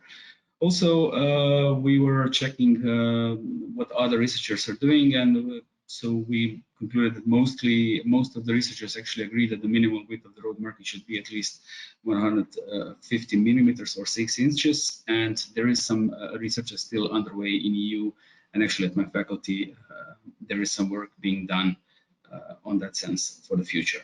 I would also emphasize here that it's also important to say how maintenance of road markings plays a critical role. So we saw that on places where there was poor maintenance, this readability was of course much worse than on locations where the road markings were new and maintained. Next slide, please. To challenge the infrastructure readiness, a preliminary feasibility study of automatic iRAP coding was conducted using machine learning and computer vision routines very similar to the one used in the previous example. This study addressed only 33 iRAP attributes, the ones that can actually be easily detected from the images. And it can be concluded that the success actually varied widely across the type of attributes. Next slide, please.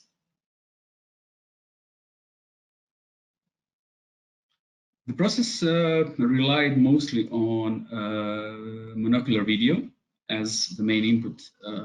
And on the following images, you can actually see how the computer vision and the neural network behind it looked at those images searching and detecting different physical features, such as pedestrian infrastructure, delineation, or carriageway type. Next slide, please. And the conclusion that we draw from that, and I'm not going to bother you with the table, is that some of the iRAP attributes, such as delineation or divided carriageway, the automation algorithm is feasible. It's basically ready. So we got a very high detection rate, but some of the attributes, for example, the intersection type and intersection quality, the model that was developed by FPZ from the University of Zagreb is not ready yet. So the detection rate for those attribute types were really low. This is mostly due to the too few training data. So basically, for intersection type, you should have a large amount of data to train on. And this in the machine learning, this is called class imbalance. And for others, it was the sheer difficulty of the recognition problem. It is very hard, even for humans, sometimes to identify some attributes in specific locations. So that's the difficulty that we are facing also with the machine learning and AI approach to detection of infrastructure objects. Next slide, please.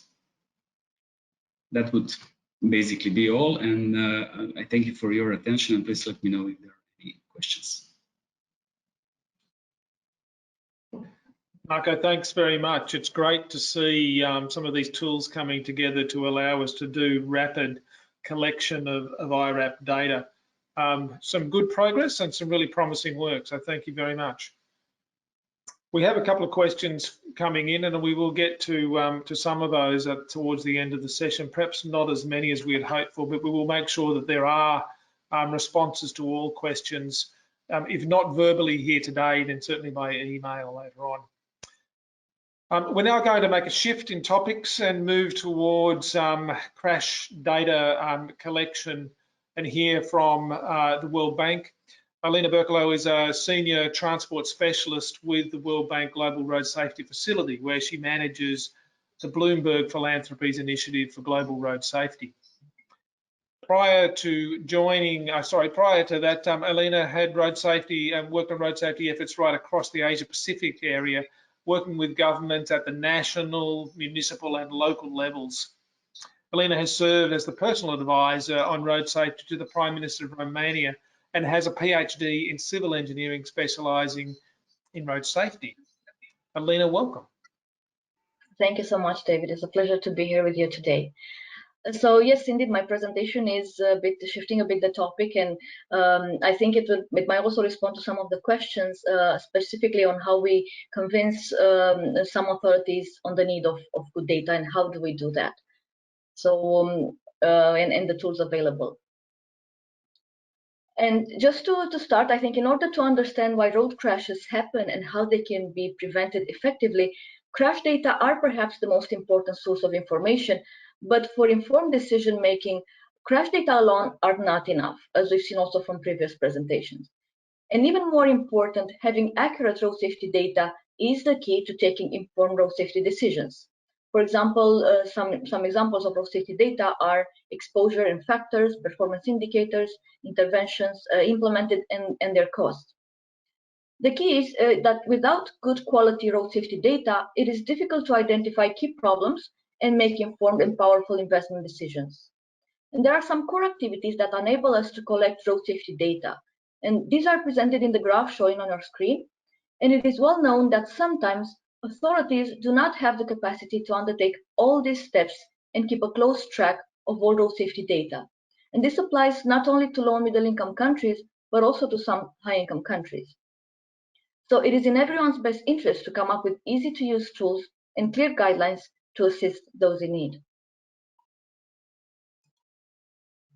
In order to understand why road crashes happen, one way to help countries in understanding possible sources of underreporting and misreporting, and therefore improve their road safety management, it is to conduct a review of their road safety data.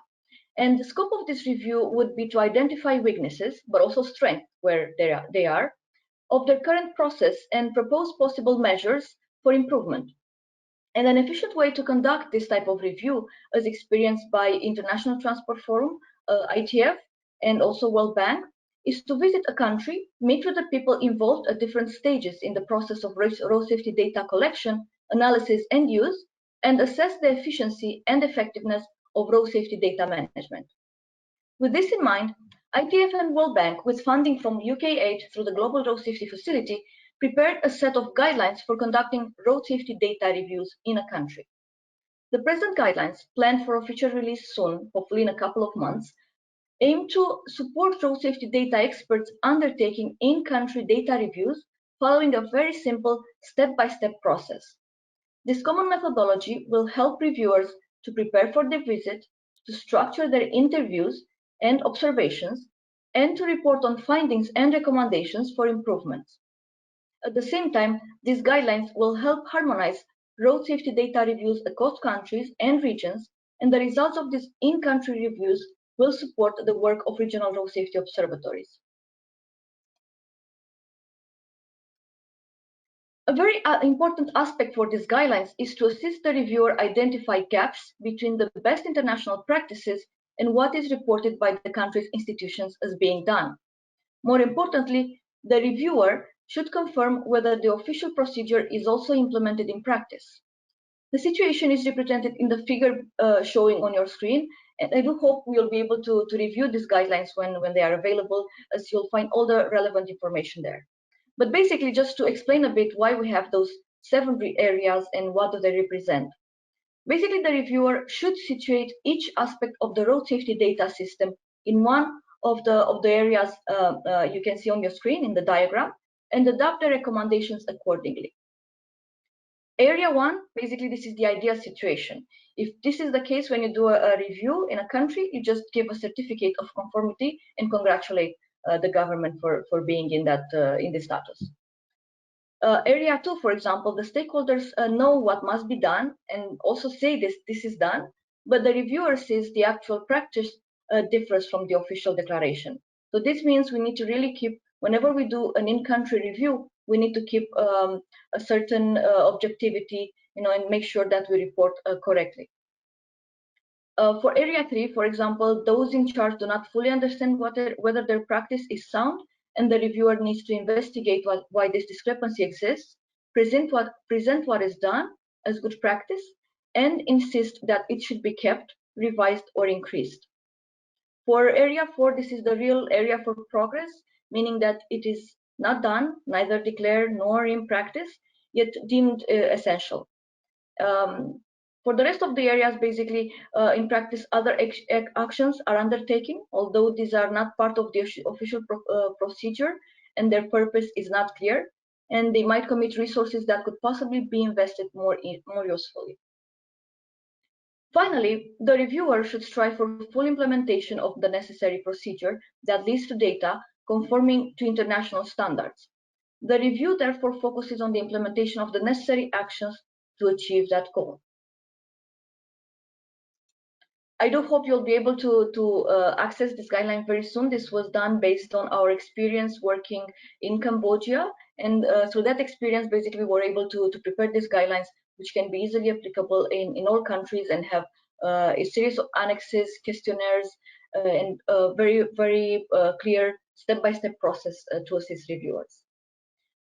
Also, the second part of my presentation, this is focused on tools available out there to help with collection and analysis of road safety data. So just very briefly, I'm guessing that some of the participants joining this event already might know about the data for road incident visualization, evaluation, and reporting, also called DRIVER, which was developed by the World Bank and first implemented in the Philippines, now being piloted and scaled up in several countries. The good news that I want to share with you is that we actually have already prepared the second version, an enhanced version called DRIVER 2.0. And in the further slides, I would like to just briefly mention to you what the enhancements for DRIVER. So the first enhancements that we have prepared for you under DRIVER, and this is thanks to our partnership with iRAP, this relates to adding into the map with crashes, with the information about incidents, we can overlap information on star ratings where they are available. So this is extremely useful, especially for road administrators, to be able to access data on crashes and overlap it with the star ratings. Whenever you see we have 1 or 2 star roads, and you have also a high number of people losing their lives on the road, it's definitely a sign that that is a high-risk section that needs immediate assistance and upgrade from the road administration. So it's definitely a tool that will help improve the visualization and analysis of incidents happening on the roads. A second enhancement is by linking DRIVER with the tool called Mapillary. Mapillary is also a very easy to use platform, which basically allows people to have access and to see the road, and just by taking photos in different types of days, in several days. So, for example, if you do an intervention now and you want to track it, you use Mapillary, you upload through the app, a very simple to use app, the images, and then when you do the intervention, you can do also photos after the implementation was implemented, so you can do an analysis before and after and have the images already accessible in DRIVER for before and after implementation of investments. And another enhancement that I want to share with you is very accessible crash diagrams that are ready to use for police officers when using the app, either on the web page or through their smartphones. So these were prepared and tailored based on international best practices, and they can also easily be adjusted depending on the legislation, on the guidelines for traffic police in each of the country. And last, I would just like to mention about the smartphone app. One of the requests that we received from piloting driver in different countries was to make sure that the app is available not just for Android, but also for iOS. So now the app is available, and especially for police officers, because we know that collecting crash data on the spot is sometimes a difficult process. So having a smartphone will definitely facilitate just taking some photos with the smartphone and upload them directly through the app into driver, and then insert the crucial information on a specific crash. And last, I would just like to thank our partners and donors for their financial support, and also for the development of the driver tool. Thank you so much. Alina, thank you very much. I'm excited about seeing the new driver system in action at the Asia Pacific Road Safety Observatory when we install there. But thank you. I'm equally excited about the next topic we have today. Motorcycle safety is such a significant issue across many of our countries that if we were to try to reach our road safety targets of a 50% reduction by 2030 and not address motorcycle safety, in many countries we wouldn't get anywhere near our 50% reduction. It is such a significant number. Conversely, if in some countries, if all we did was address motorcycle safety and do it successfully, we could get a 50% reduction just by addressing motorcycle safety. And so I'm very enthusiastic and pleased to invite Alvin Poiwahung to join us. Alvin is coming from the Malaysian Institute of Road Safety Research, MIROS. His research focus on the effects of road attributes on the level of safety provided there. Alvin Poi is actively involved in iRAP in Malaysia, where he leads a team to assess high-risk roads, making investment recommendations to government. He's currently engaged in PhD study on the impact of socio-economic factors and road development on vehicle ownership and his contribution to the transport policy making process. Welcome to you, Alvin Poi. Yeah, thank you, David, for the introduction. Hi, good day to everyone. I'm glad and honored to be invited to speak at this event. I'm very happy to share my views on motorcycle safety, and I believe many of you here know that Malaysia is one of the Asian countries with a relatively high population of motorcycles. And the sad thing is that motorcyclists make up more than 50% of the annual road deaths in Malaysia.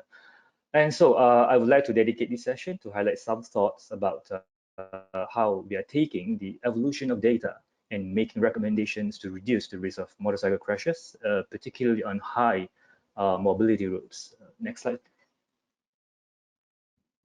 So when we talk about high mobility roads, especially the highways and expressways, one of the most attractive advantages to motorcyclists is that while they get to travel at a high level service condition, it is toll-free.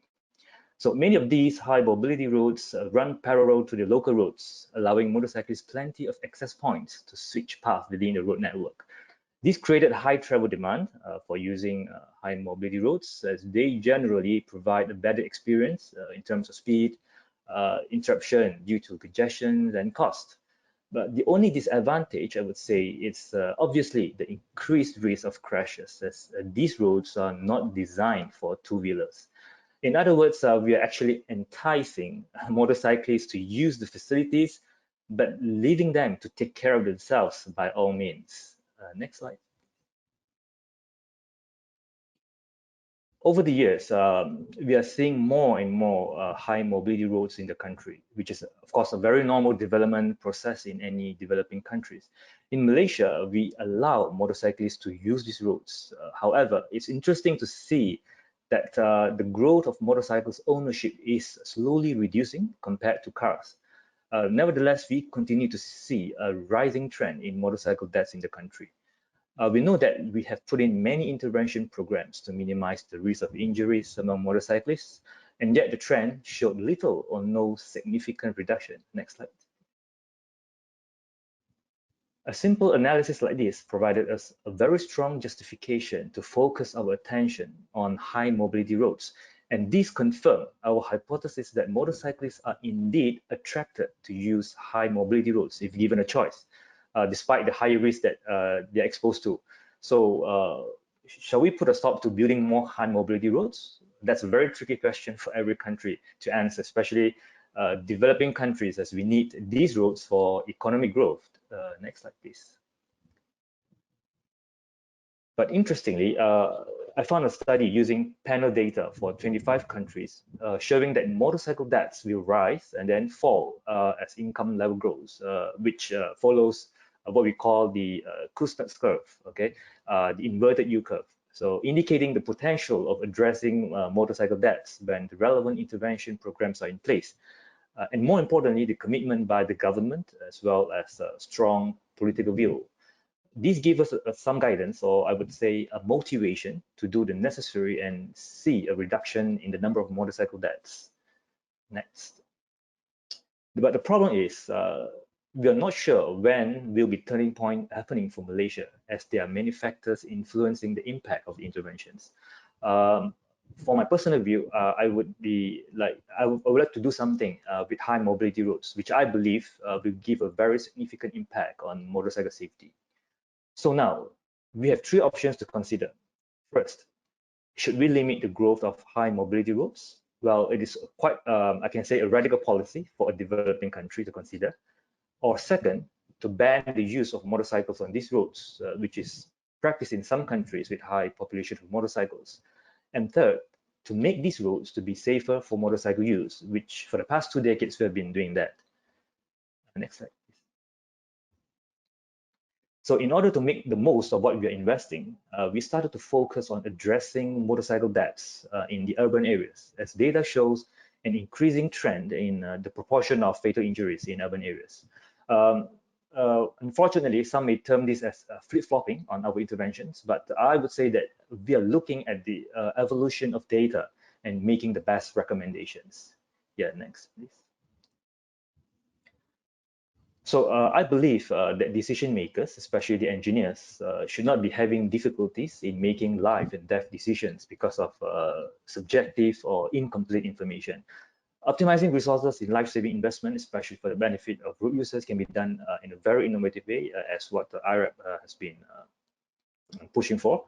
But for Malaysia, we now know that government investment in road expansion to boost economic growth often has indirect impact on the quality of motorcycle use. But looking at the trends of motorcycle fatalities in Malaysia for the past 2 decades, it is evident that these existing laws and safety policies could not keep up with population growth, urbanization, and rising motorcycle use. But at least we have vaccines to prevent more deaths on the roads, and the evidence from across the world is helping road safety advocates to build up a business case to fight for more investment from the government. Decision makers, especially the engineers, I think, as I said earlier, should not be having that difficulties to make life and death decisions. So next, but I would regard the most important thing of all efforts is to fight for a policy change in the way we balance economic growth, and progress and road development, especially the quality of the road environment. So I guess that's the end of the presentation. Thank you everyone for your attention, and I welcome any questions of this. Pass back to you, David. Thank you very much. Wow, thank you very much, Alvin. That was excellent. I particularly like your reference to vaccines for motorcycle deaths. I'm passionate about motorcycle safety, and I feel like it's an area where we have not done anywhere near enough at this point in time. And also terrific to see the leadership coming from ERSO on that. So thank you. We now have a small amount of time. If our panelists could please, our presenters, please come back on and turn your cameras on. We have an opportunity for some questions. It is not, unfortunately, as much as what we were hoping for, but let me start and we'll move from there. Freethird, a couple of questions for you, if we might start there. There was a lot of interest in the 3D data that you were presenting, and a question about what are the advantages of 3D presentation over 2D, and what might be the cost differentials for that. So that's question number one. The second question relating to your work, excuse me, I've just lost it here, is,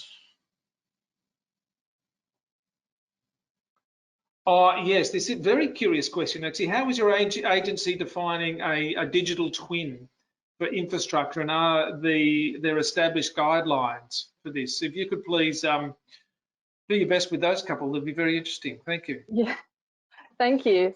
Yeah, so I guess I'll do those in reverse, I might as well. When I was referring to a digital twin, I guess I was being, it's more like a skeleton. If you think about a true digital twin, you actually are able to, look at every single nut or bolt that's, say in a building, for example, and actually look at, when it was installed and how long its life is and that sort of thing. So what I was referring to from a road point of view is, I guess the skeleton, the LiDAR provides that, that point cloud provides that skeleton of this is what your infrastructure looks like. This starts your digital twin. It's obviously not the full digital twin. It doesn't tell you necessarily when the road was installed or how long the pavement life is or anything like that, but it certainly gives you a skeleton to build those elements onto. So we don't have established guidelines per se, but yeah. In terms of 3D versus 2D data sources, I guess the advantages over 3D are, well, the fact that it is three-dimensional. So you can actually shift around and see kind of behind or around things. You can take measurements such as volume of something, so volume of foliage of a tree, for bushfire risk. You can take measurements of slope and things like that because you've got, the three-dimensional coordinates, so you can actually triangulate that. Whereas with two-dimensional, it's really dependent on where the camera is relative to the item that you're trying to look at. And similar work has been done elsewhere in Australia using 2D video data, and they haven't had as much success as using the three-dimensional. In terms of the cost, that really, I guess, depends on the quality of the LiDAR that you want to purchase and what your sourcing is. So, if you imagine full-on engineering design level LiDAR surveys that have to be, accurate to some number of, millimeters, that can cost up to sorts of, thousands of dollars per kilometer. However, a lot of this technology is becoming more and more commonplace. So you can purchase off-the-shelf data that is pretty good and, is what the sort of thing that we use, cost about $25 a kilometre. So you've really got a big range there depending on what level, of, I guess, accuracy in terms of actual positioning. But relative to itself, even the cheaper stuff is really good for being able to work out, road widths or slopes or crossfall, that sort of thing. Yeah. Great, thank you very much. I'm going to ask just one last question, and it's for you, I think, James.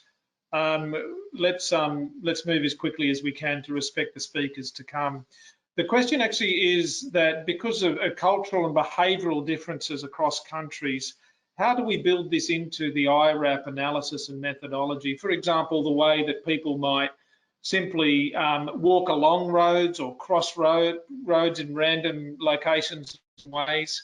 How are some of these cultural differences between the way people use roads reflected in our assessment of the inherent risk in the road system?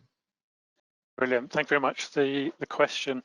Yeah, this is an important topic, and this is one we actually debated about quite a bit at the early days of setting up the model. And this is why we actually came out with that dual approach. One is the star rating that gives you the individual risk, and that's the international benchmark. So that road we had in Sweden and Kenya, it was the same star rating, but we know that in Kenya, yes, people might walk out on the road anywhere.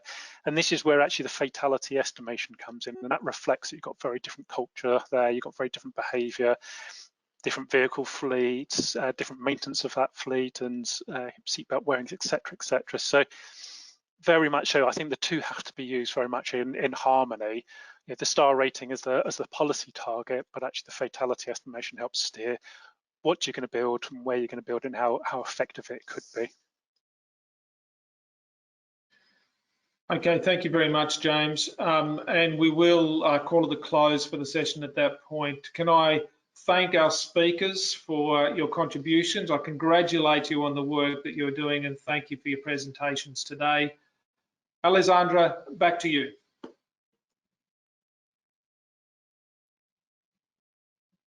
Thank you so much, David, and thank you for the presenters. Very interesting. We received many questions on the chat.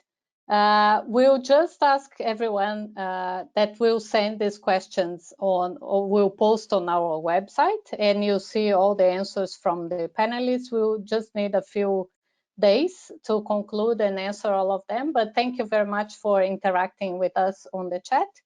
Now we'll go for a quick break. We'll have a shorter break because we want to make the most of the participation and the opportunity to see the next presentations. So we'll have this quick break and come back. Let's see, on point 20 minutes past, depending on your time zone, let's say 20 minutes past the hour. See you soon.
Hi, everyone.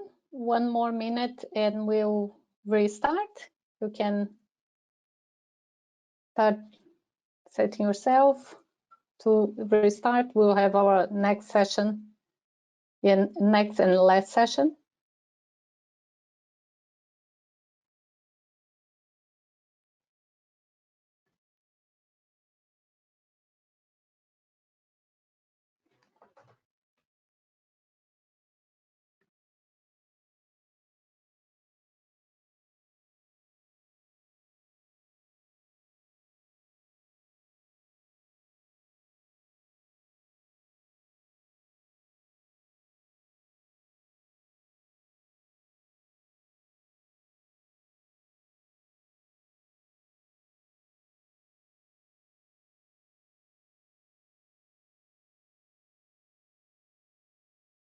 Okay, we'll start.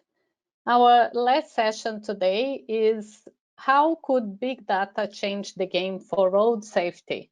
And our moderator is Matthew Baldwin, the Deputy Director General of DJ Move. Matthew, welcome. Thanks for joining us today. And I'll hand over to you to present to your panelists. Thank you.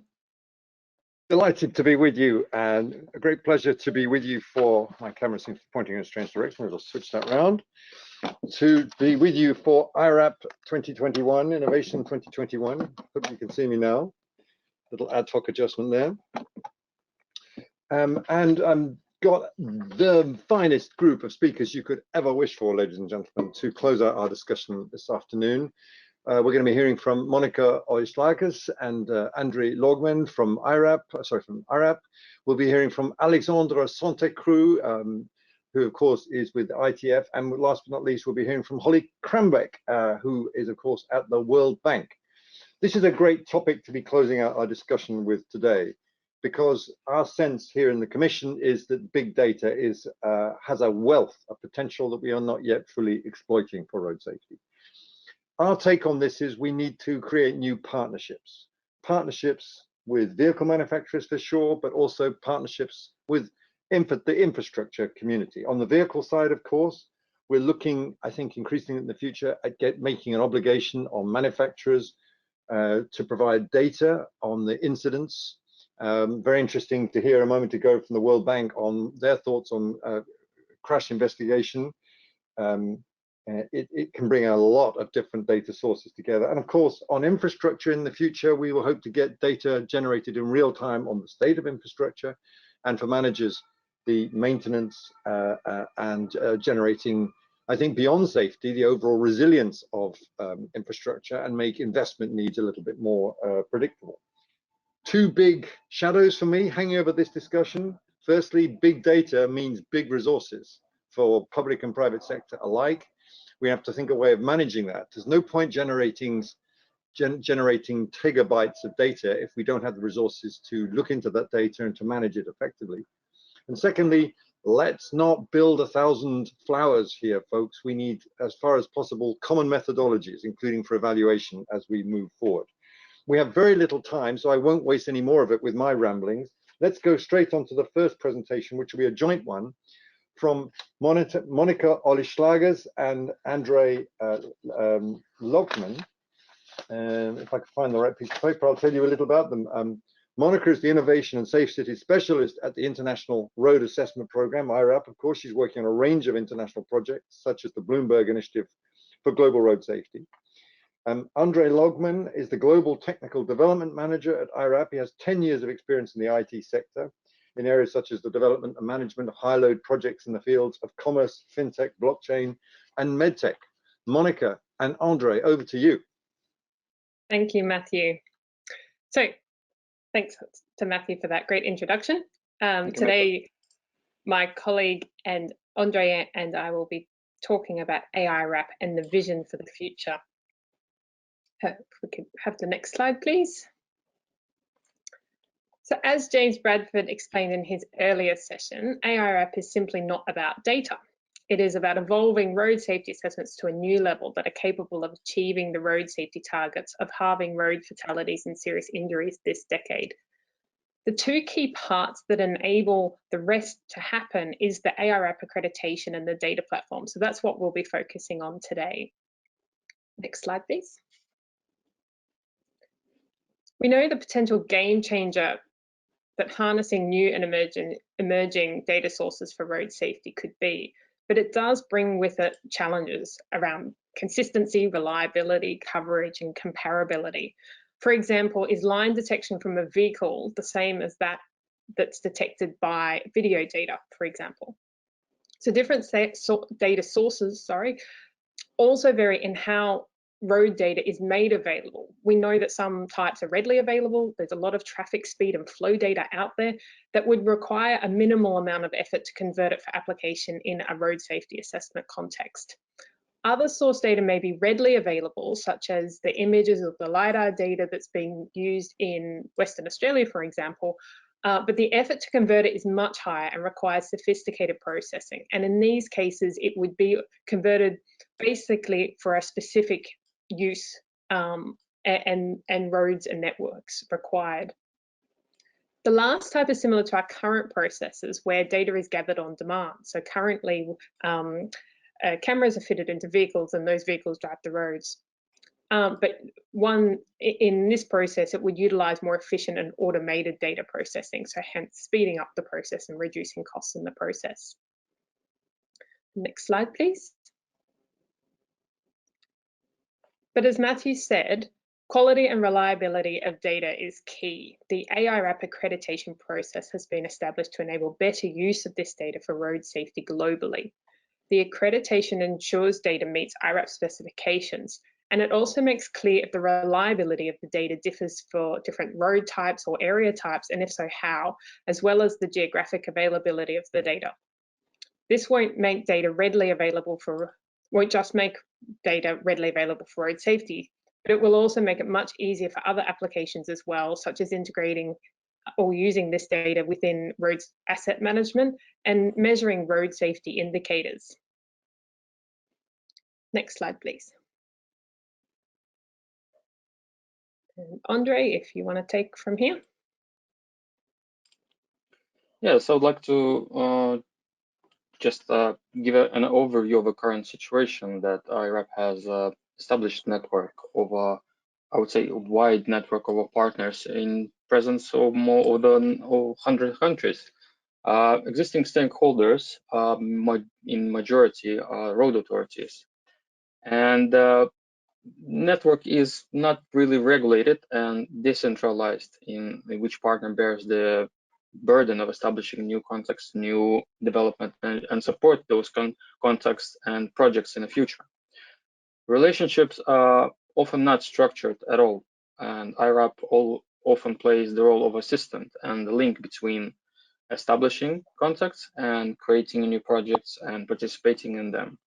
In exchange of data, obtaining the data, and etc. The purpose of data platform is to structure, introduce transparency, and provide all possible assistance in centralizing the collection and exchange of road safety data for common use and good. Next slide, please.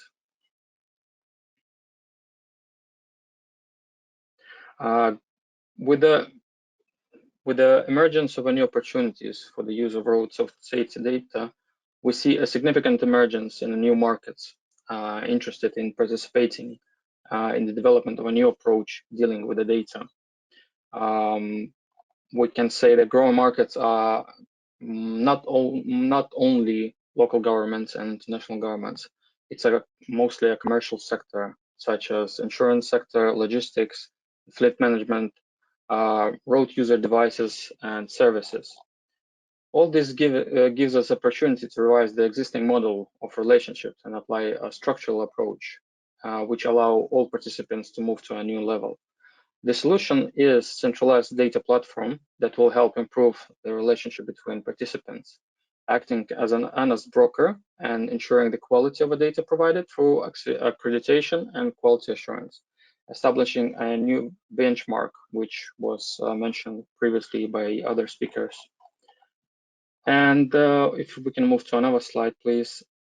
Also, each party participating in those connections in the new projects, they have their needs and goals. And we have 3 main categories of participants having similar goals and needs. And our aim is to implement them, all of them, to drive implementation, to implement how data is collected, exchanged, and used to provide clarity and structural approach, which will result in wider data availability globally.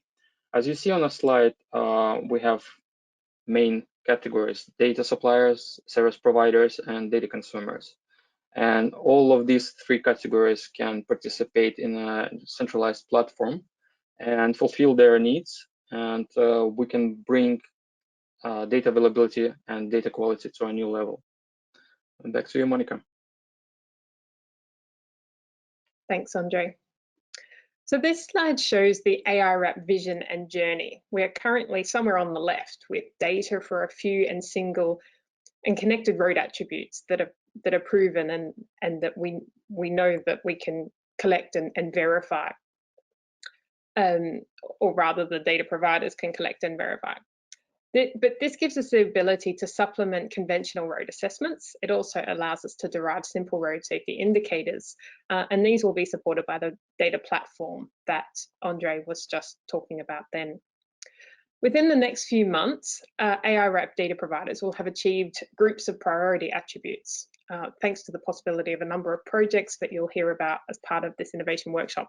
So this opens up the possibility for network scanning using light data techniques for star ratings and fatality and serious injury estimations. Also opens up the possibility of integrating safety into road asset management systems. In the not too distant future, ARAP providers will be capable of producing all attributes, and this opens up the full benefits of road safety investment planning and optimization, and transforming safety assessments from being sort of ad hoc independent processes as they currently are to being fully integrated and systemic into the broader road management. Eventually, and with real-time data from vehicle and other technologies, road safety data will become instant and dynamic. So the possibilities here are almost endless.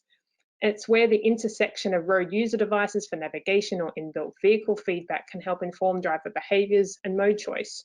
It can be used to help automated vehicles adjust to road environments, for example. So I've presented this as a linear process to help explain it, but it's actually anything but, and nor will it be even across the world. How and where it develops is largely dependent on the availability of data, and that varies considerably from place to place. But as you'll hear from the other presenters during the workshop, from the schools in Vietnam to road safety KPIs in Africa to asset management in Australia and many, many more examples, research projects and other initiatives are already underway on every single component shown here. iRAP is a globally networked charity focused on road safety is in a unique and privileged position to be the catalyst for the ARAP vision, but we're not doing this ourselves. Achieving the vision is entirely dependent on all of the formal and informal partnerships that we have, and this includes the potential data owners, providers out there, bodies like the Regional Road Safety Observatories, the development banks and other philanthropic organisations investing in data availability and capability, but also our partners in high-income countries and our centres of excellence for investing in the research and development and proving techniques that are scalable. So thank you so much for your attention, and I hope you enjoy the rest of the workshop. Back to you. Thank you very much indeed, Monica, Andre. That was fascinating, and if I may, the perfect way to set the scene for our discussion in what's left of this afternoon. We're very short of time. Thank you very much for respecting it. We'll come back to questions at the end if we have time. In the meantime, I'd like to turn to Alexandre Santecruz, who will be known to many of you. He works, of course, at the International Transport Forum at the OECD in Paris, where he's in charge of urban road safety. He also leads the research on the safety of micromobility and has been exploring the use of AI and new data sources in traffic safety. So he's the perfect guy to go next. Alex, over to you. Thank you very much for the introduction, Matthew. It's a pleasure to be here. What I'm presenting today are the conclusions of 2 pieces of ITF research. Next slide, please. These are roundtables of experts. The first one examined the use of big data for travel demand modeling. The conclusions are available on the ITF website. They were published in the summer. The second roundtable looks at AI in the proactive management of road infrastructure safety. And you should find that on the website in a couple of months. So what did we learn from those roundtables? Next. We found that transport planners already use big data to complement traditional sources. With big data, they estimate how many trips people make, to which destination they travel, which mode or combination of modes they use. But what do we mean by big data? Let's start with some examples and taxonomy. We call mobile network data what a mobile network operator knows about the position of your mobile phone. For instance, the fact that a phone is nearby a given cell tower, an antenna. Such data are particularly well suited for the analysis of long distance trips, tourism, migrations. But they should not be confused with smartphone app data. As the name suggests, this is the location data collected by smartphone apps, and that's most often using GPS. So very precise positioning. Such data offers high spatial accuracy, and they are more likely to being capable of inferring transport mode, capturing short distance trips, detecting short activities. Both mobile network and smartphone app data offer nearly door-to-door tracking, and that's their strength. And that's regardless of the transport mode you use. Unlike other big data sources, such as vehicle telematics and smart card data that we did not so much explore in this research. Next, please. So big data has many strengths. Compared to traditional data sources, it comes with a low latency, a continuous large sampling. So it facilitates the analysis of emerging trends. It makes it possible to learn from quasi-experiments, from exceptional situations, such as a global pandemic. The continuous sampling captures seasonal and weekly variability like no other or few other surveys could. But our key message to take away is that big data cannot replace traditional travel surveys. Next, please. A major concern with big data is whether it is represented. Thank you. Is whether it is representative. That question is often poorly documented and so very difficult to assess. Big data often does not capture the socio-demographics information that would help answer that question, and that would make it much more useful as well to all transport professionals. Next, please. The private sector collects much of the big data relevant to transport planners. It is therefore critical to establish the right partnerships between the private and public sectors. Also critical is the question of privacy protection, not least because it is often cited as the main barrier to data sharing. So next, please. The ITF report makes a number of recommendations for the sharing and for the sensible use of big data. I'll give you just a few. First, the public sector should follow two principles to protect private and commercial data. Purpose specificity ensures that data is collected for the purpose of a precise regulatory task. And data minimization gives preference to the lightest possible data collection mechanism. So the report does not present data protection as something that prevents the sharing of big data. Stakeholders should acquire and deploy techniques to make data sharing compatible with privacy concerns. Such techniques include data aggregation, pseudonymization, etc. And I'd like to mention another technique, which is safe answers. That's an approach in which partners exchange no raw data. They only exchange query statements and query results. So solutions exist. exist. Next, please. The report also recommends that both public and private organizations designate individuals or teams who proactively initiate, facilitate, coordinate partnerships for data sharing. These are called data stewards. And they also take care of the protection of sensitive information. Next, please.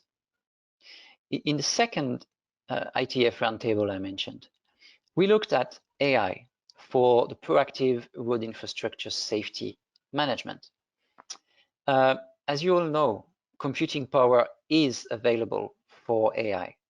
So what sets the limit of AI is the availability of quality data and staff training as well. But let's talk about availability of data now. Next, please. Yeah.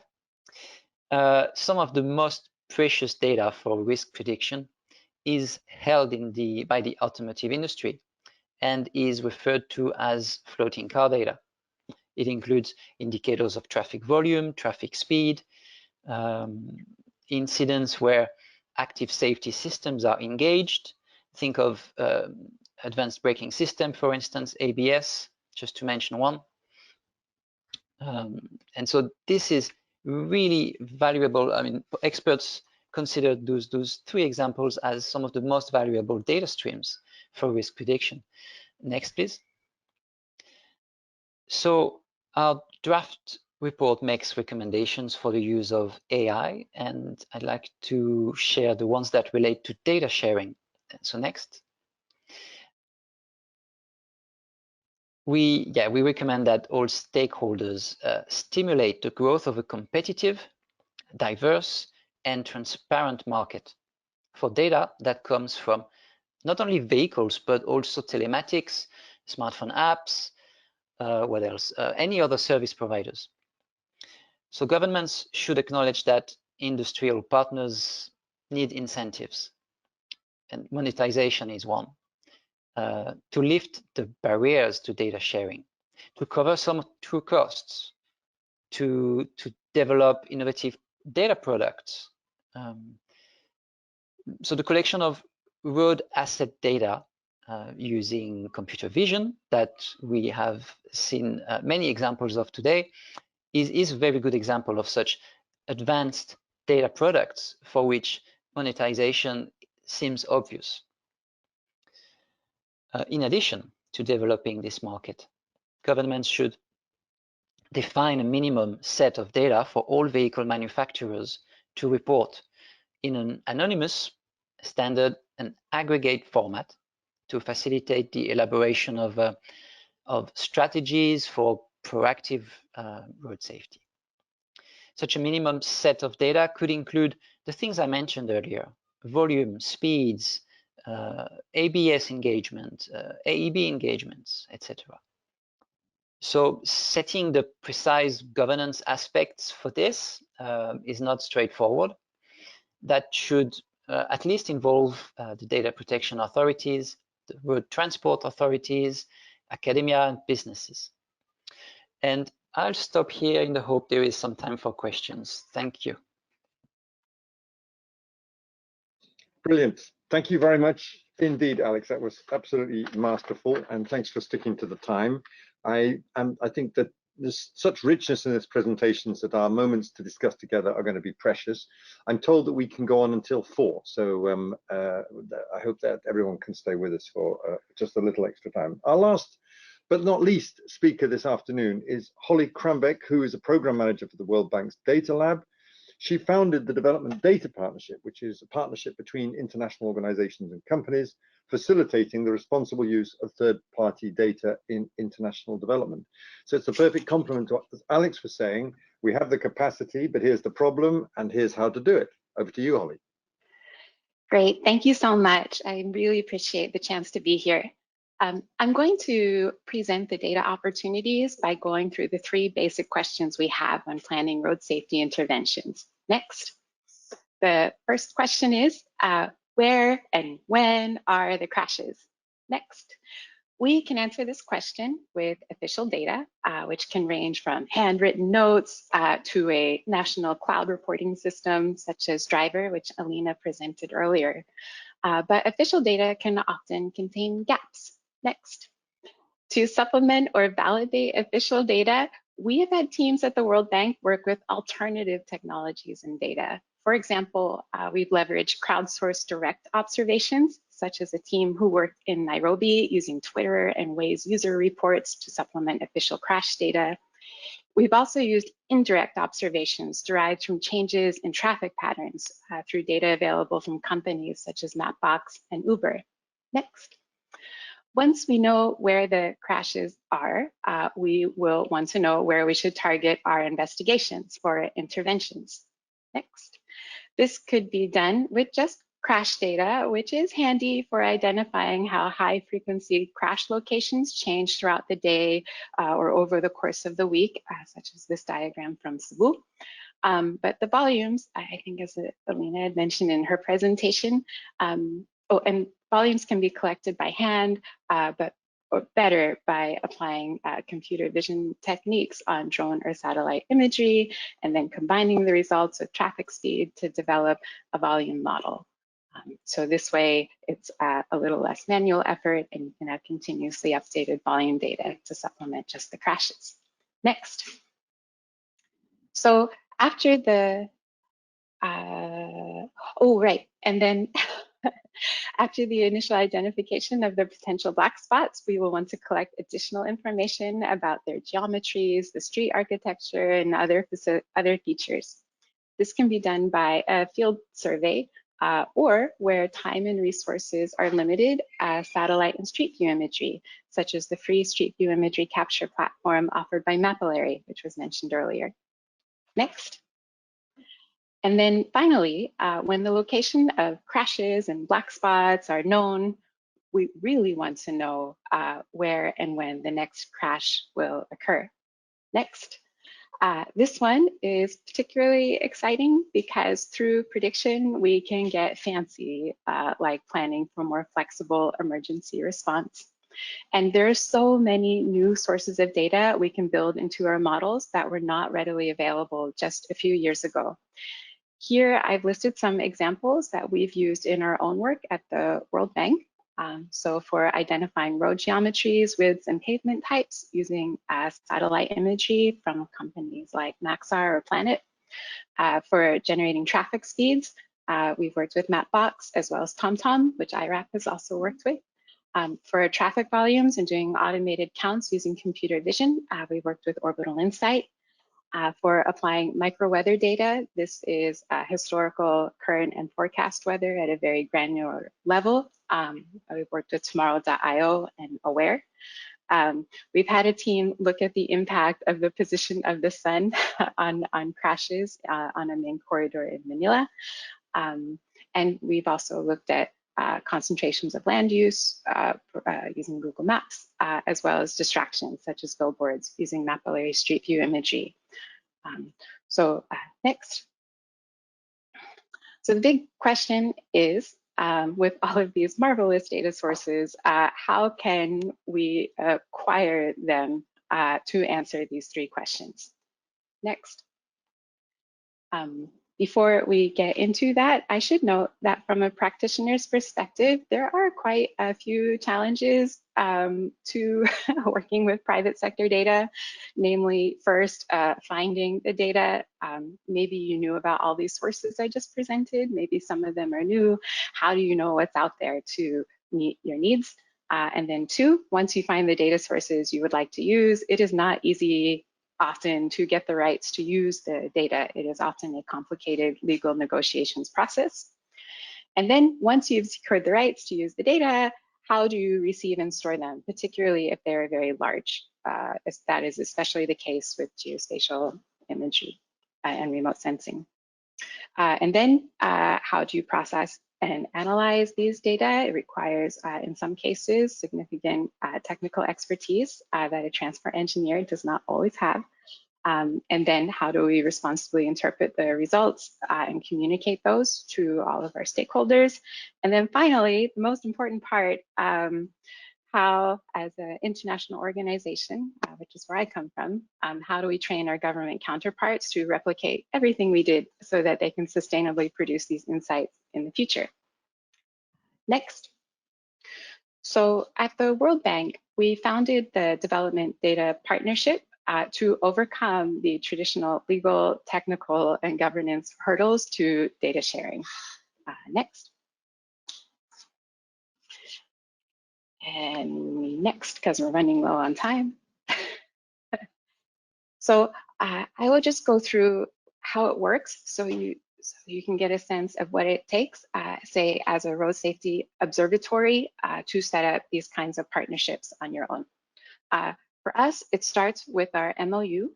This is what we signed with IMF, the Inter-American Development Bank, the UNDP, and the OECD. And what this agreement does is it enables us to share confidential information, which lets us draft a shared data license agreement with firms. It sets up a funding mechanism where each organization pays dues to support the operating costs of the partnership. And it designates the World Bank as the central data manager.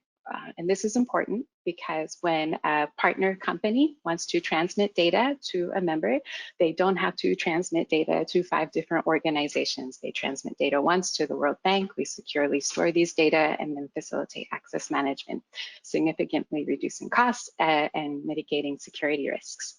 Next. And then because we've had this MOU, we are able to prepare a standard data license agreement. What this means is if one of our members, say OECD, signs a partnership with a company like Twitter or Google, that means all of the other organizations can sign the same identical agreement. And these agreements cover not projects, but all staff in the organizations and all potential data sets and projects that could be envisioned. And this dramatically reduces the legal churn. Next. Right, so how do staff find the agreements and find the data that could meet their project? We set up an intranet portal where staff from all of the member organizations can see which agreements we have. Next. And then once staff find the data sets that they're interested in, they submit a proposal. And this proposal is very important for a few reasons. One, staff can select as many companies and data sets as they like for their project. Once they submit the proposal, each data partner reviews and then approves or asks questions. And once a data partner approves, then this project gets automatically amended to the data license agreement. So from the perspective of the staff, it's very straightforward. From our perspective, it's a lot of work. Staff agreed to the terms of use, and then our team will facilitate access to the data. And with these proposal forms, we can track progress towards production of data goods. This is what we call reproducible code and insights derived from the data, as well as metrics like sectors and SDGs. Next. Behind the scenes, when staff are approved to receive access to data, we have developed an IT architecture to make this process very seamless. So regardless of the size of the data or how the data are received, whether it's files, API, or through a partner platform, we have set it up so that staff don't have to think about storage, pre-processing, etc. It's taken care of for them, and not just World Bank staff, but all the staff of member organizations. Next. And we have found that our colleagues Could I just ask you to wrap up in just a couple of minutes, please? We're very nearly out of time. Thanks. Oh, sure, no problem. So often our colleagues need a lot of help working with data. So we've prepared a data documentation hub where we record all previous projects, code, examples to get them on their way. Next. And then after the projects are completed, we post the code on GitHub repositories so others can use them. And then we post stories on our external website. And I invite everyone to go to datapartnership.org to see what our colleagues are doing with these data, including our road safety projects. Next. Next. And Yep, so far we have nearly 200 projects in our system supporting 13 sustainable development goals. I invite you to view some of these on our site. And if you have any questions, especially if you're an observatory and you're thinking, wow, this looks handy, we would like to set this up for ourselves, please get in touch. We have learned a lot through setting this up. So thank you very much. Thank you, Holly. That was amazing. I love the imperial way in which you said next, and I shall use that. And next time I do that, it was superb. And you shared a lot of information. I'm sorry I had to rush you. I think we have time for one very quick question to each of you before we have to wrap up. So perhaps I could go back to Monica and Andre at the start. You really sold this hard as enabling the step change, and I very much agree with you about what you described as the limitless possibility here, and very much agree with you on the need for partnership. But I think you're all convinced data people, so I'm going to challenge each of you a little bit. And my question to you both is, what about the resources issue? You've got countries that are already struggling with the basics of infrastructure management, and now you're telling them, okay, now you need to digitize it. It's all got to be on a central data platform. Aren't you asking a bit too much of countries, particularly from the global south, to actually find a way through here? And don't you risk distracting them from the core tasks of infrastructure safety management? I certainly hope not. I think what digitization does help is actually go from sort of paper-based and cumbersome processes to more streamlined processes. And we're not really in the business of digitizing road asset management or anything like that for countries. I think what we offer, though, is something quite unique in the sense that data can be very hard to gather. In some of these countries, it's very seasonal. It's very hard to do road assessments for most part of the year, during wet seasons particularly. And so there's a limitation on data gathering already. And what we know is that sometimes the data that is relevant to particular countries isn't being gathered in that country. It's being gathered somewhere else by satellite or whatever, and the capability to convert into something meaningful is elsewhere. So what we perform is sort of that connector in between to say, okay, here is the data that is relevant to Global South and parts of Africa, and it's satellite data, and it just provides a very clear cost structure and a very understandable format in that it's iRAP attribute data. It's to the global standard. They know what they're getting, and it doesn't require huge, by the time it's converted to that, it doesn't actually require a lot of processing or computing resourcing or anything like that. So in essence, you're saying you need to gather the data anyway, and here's an efficient and easy and cost-effective way to do it. Yes, so if there's a supplier in the UK, for instance, that harnesses satellite data, and we know that they can pick up how many lanes on a road from that data, and they can do that pretty much anywhere where there's no clouds around the world, then that's the data available. We accredit it once, and we make sure that technique is applicable everywhere. A convincing case, and iRAP, you've got a terrific record of rolling these things out globally, so we'll all have been listening very carefully. Let me turn to Alex. You also addressed, I think, some of the problems of big data, but because you work for the ITF, you didn't just identify the problems, you identified the solutions, which is very reassuring. I want to challenge you a bit. Are these problems really overcomable? And if so, how's that going to actually work in practice? I mean, the problems, such as the socio-demographics issue, the problems of representativeness, the problems of data protection, of course, which we struggle with here in the EU as well. I should start with data protection because it could be one of the biggest and solutions exist. So for instance, here we are among road safety professionals. We often care about volume of traffic, speed of traffic, heat maps of incidents. We're talking aggregate data here. We're not talking online micro data. So all those privacy concerns should be addressed by aggregation. And I'm very hopeful and optimistic it will happen. Other problems with big data include, the lack of social demographics. That is a terrible problem. There are different ways of working around that. Either you boost your sample until you're pretty much sure you cover everybody, all vehicles, all smartphones, all SIM cards. You merge all the data and you should have no gaps. That is one option, and for the rest, no, I'm sorry, I don't pretend of having all the solutions. Thank you very much. That's very clear, and I strongly refer you all to have a look at the ITF report, and indeed all their reports on road safety, and anything that Alex has put his hands on. It's all of extremely good quality and very well done and very thought-provoking. Thanks. I hope I got those words right, Alex, and I hope the check's in the mail. Holly, lastly to you. That was a wonderful practical guide on how to do this, and thank you for linking it into the crucial road safety observatories. I'd kind of like you to answer two things. One is I'd like to hear your question on that resource issue from you work on a daily basis with countries from the global south. And secondly, what's the incentive for companies to share data through your system? Why would they do it? Excellent questions. So first, regarding resources, I think I'd like to echo Monica's comments where data aren't a nice to have.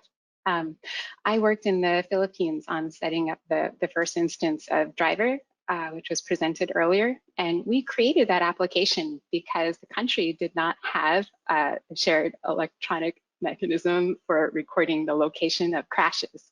So as the World Bank responsible for investing in road safety improvements, we couldn't do anything meaningful really without knowing where the crashes were and ensuring there's good road base maps that are regularly updated.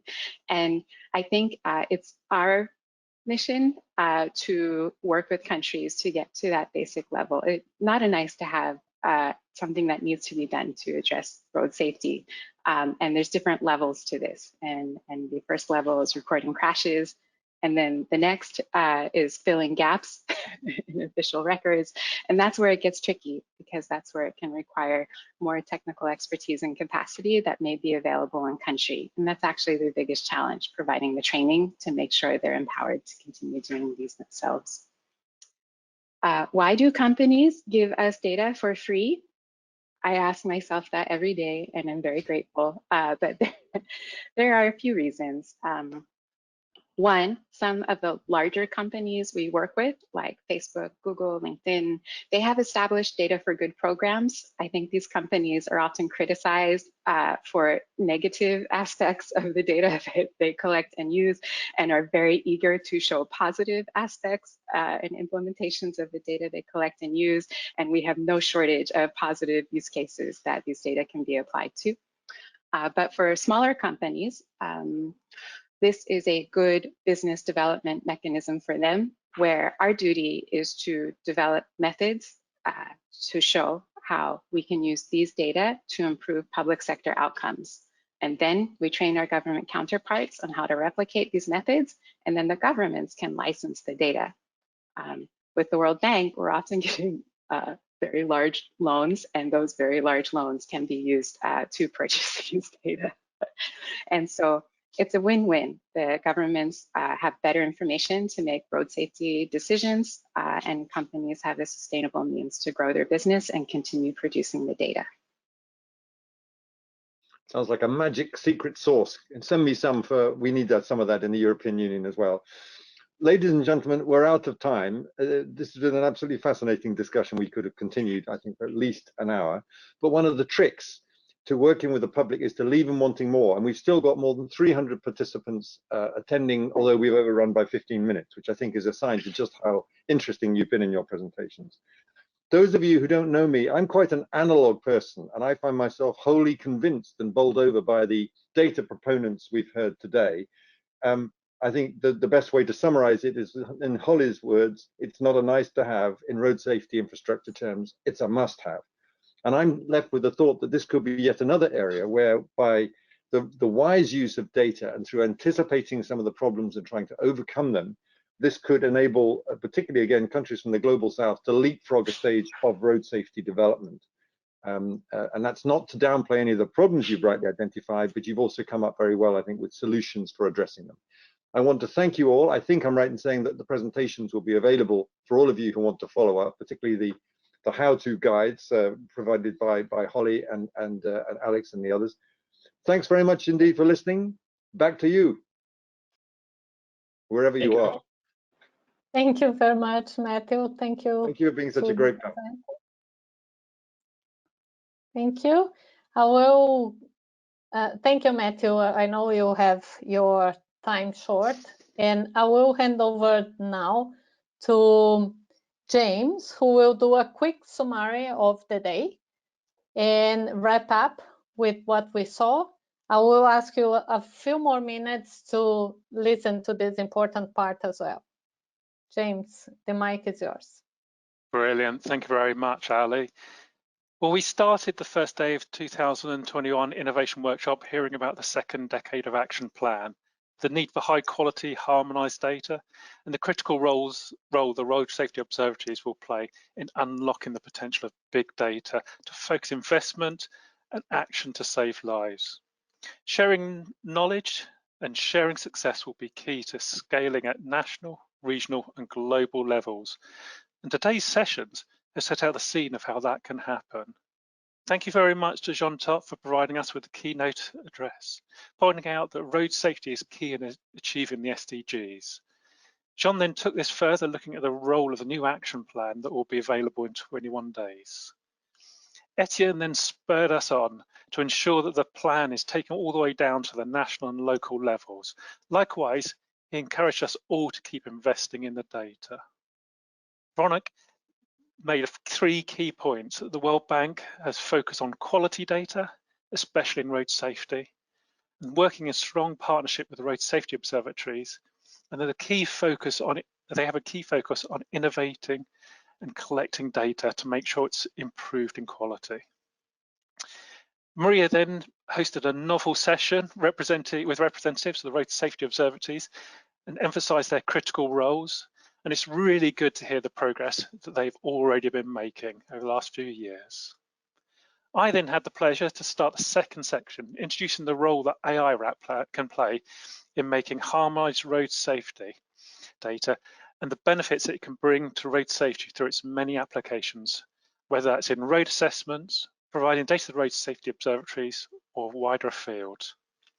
This was then followed by a couple of presentations highlighting what's active around the world at the moment. Exciting progress that's being made in Australia using LiDAR data to classify road features, and how this could be provided all the way across main roads in Western Australia. Along with the impressive advancements made within the wide scope of the SLAME project, with Marco providing us insights into just 2 of those areas, into auto-coding of road attributes and the detection and classifying of road lines and signs as part of preparing for the future with more cabs on the road. Both of these emphasize the need to emphasize that existing and upcoming data sources can and will be made different through the risk on our road. Difference in the risk on our road, and ultimately influence the decisions that lead to improved road safety. And many of these sources are accessible to road agencies of any size, especially the price that has come down so dramatically in the last 5 to 10 years. Alina then drew our attention to how clear guidelines are essential for countries to be better positioned to understand the situation and treat it accordingly. The ITF and the Global Road Safety Facility guidelines for conducting road safety and data reviews will provide step-by-step information in regards to road safety and how it can be analysed, together with a set of questionnaires and checklists to be used during the preparation stages of the review, as well as during in-country visits. But also this information on how to report the findings and recommendations of the improvements. Next, you moved on to driver 2, that we at iRAP are proud to have contributed towards and supported.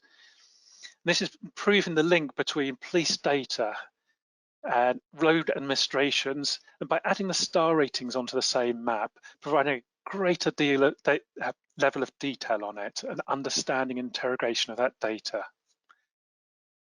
We're looking forward to the official launch of these products coming soon. Alvin then closed off the second session by providing important insights into the unique challenges associated with reducing the risk for motorcyclists and some of the key decisions and the directions that they're going to have to take in Malaysia. After the break, we heard of the role of the iRAP will play in accreditation, harmonizing the wealth of data that's available and will be available into the future, providing users with the confidence of that data's accuracy and its compatibility with other accredited attributes so they can be used together. This is accompanied by an introduction into the data platform and the role it will play in making the data accessible on a large scale and making massive impact into road safety, whether that's through supporting the road safety observatories and providing them with data to help form the KPIs, or whether it's through driving road assessments or other applications. Alex then made some key points to us. Big data can complement, but it's not ready to replace traditional data. Big data can respond to new transport planning questions, but often fail to capture the central social demographics information. Development of a two-tier system where the most basic aggregated floating vehicle data is reported by the automotive industry free of charge, whereas the competitive market provides access to all other relevant data. And finally, both public and private organizations should designate data stewards. That is individuals or teams who proactively initiate, facilitate, and coordinate data sharing partnerships. Holly then closed us off by highlighting that frequent and granular data generated by private firms can dramatically improve government's ability to produce well-informed crash mitigation policies and investments, especially in emerging economies. But making the link between these alternative data and their road safety uses can be challenging. To overcome the legal, technical, and governance challenges associated with this data sharing, the Development Data Partnership has been created to actually help create those economies of scales or unlock those economies of scales and linking those data together for public good. So in summary, how could big data change the game for road safety? Well, in many ways, it can really change the game, bring new opportunities and access to data on a much larger scale. But as highlighted by Matthew, there's going to be challenges along the way.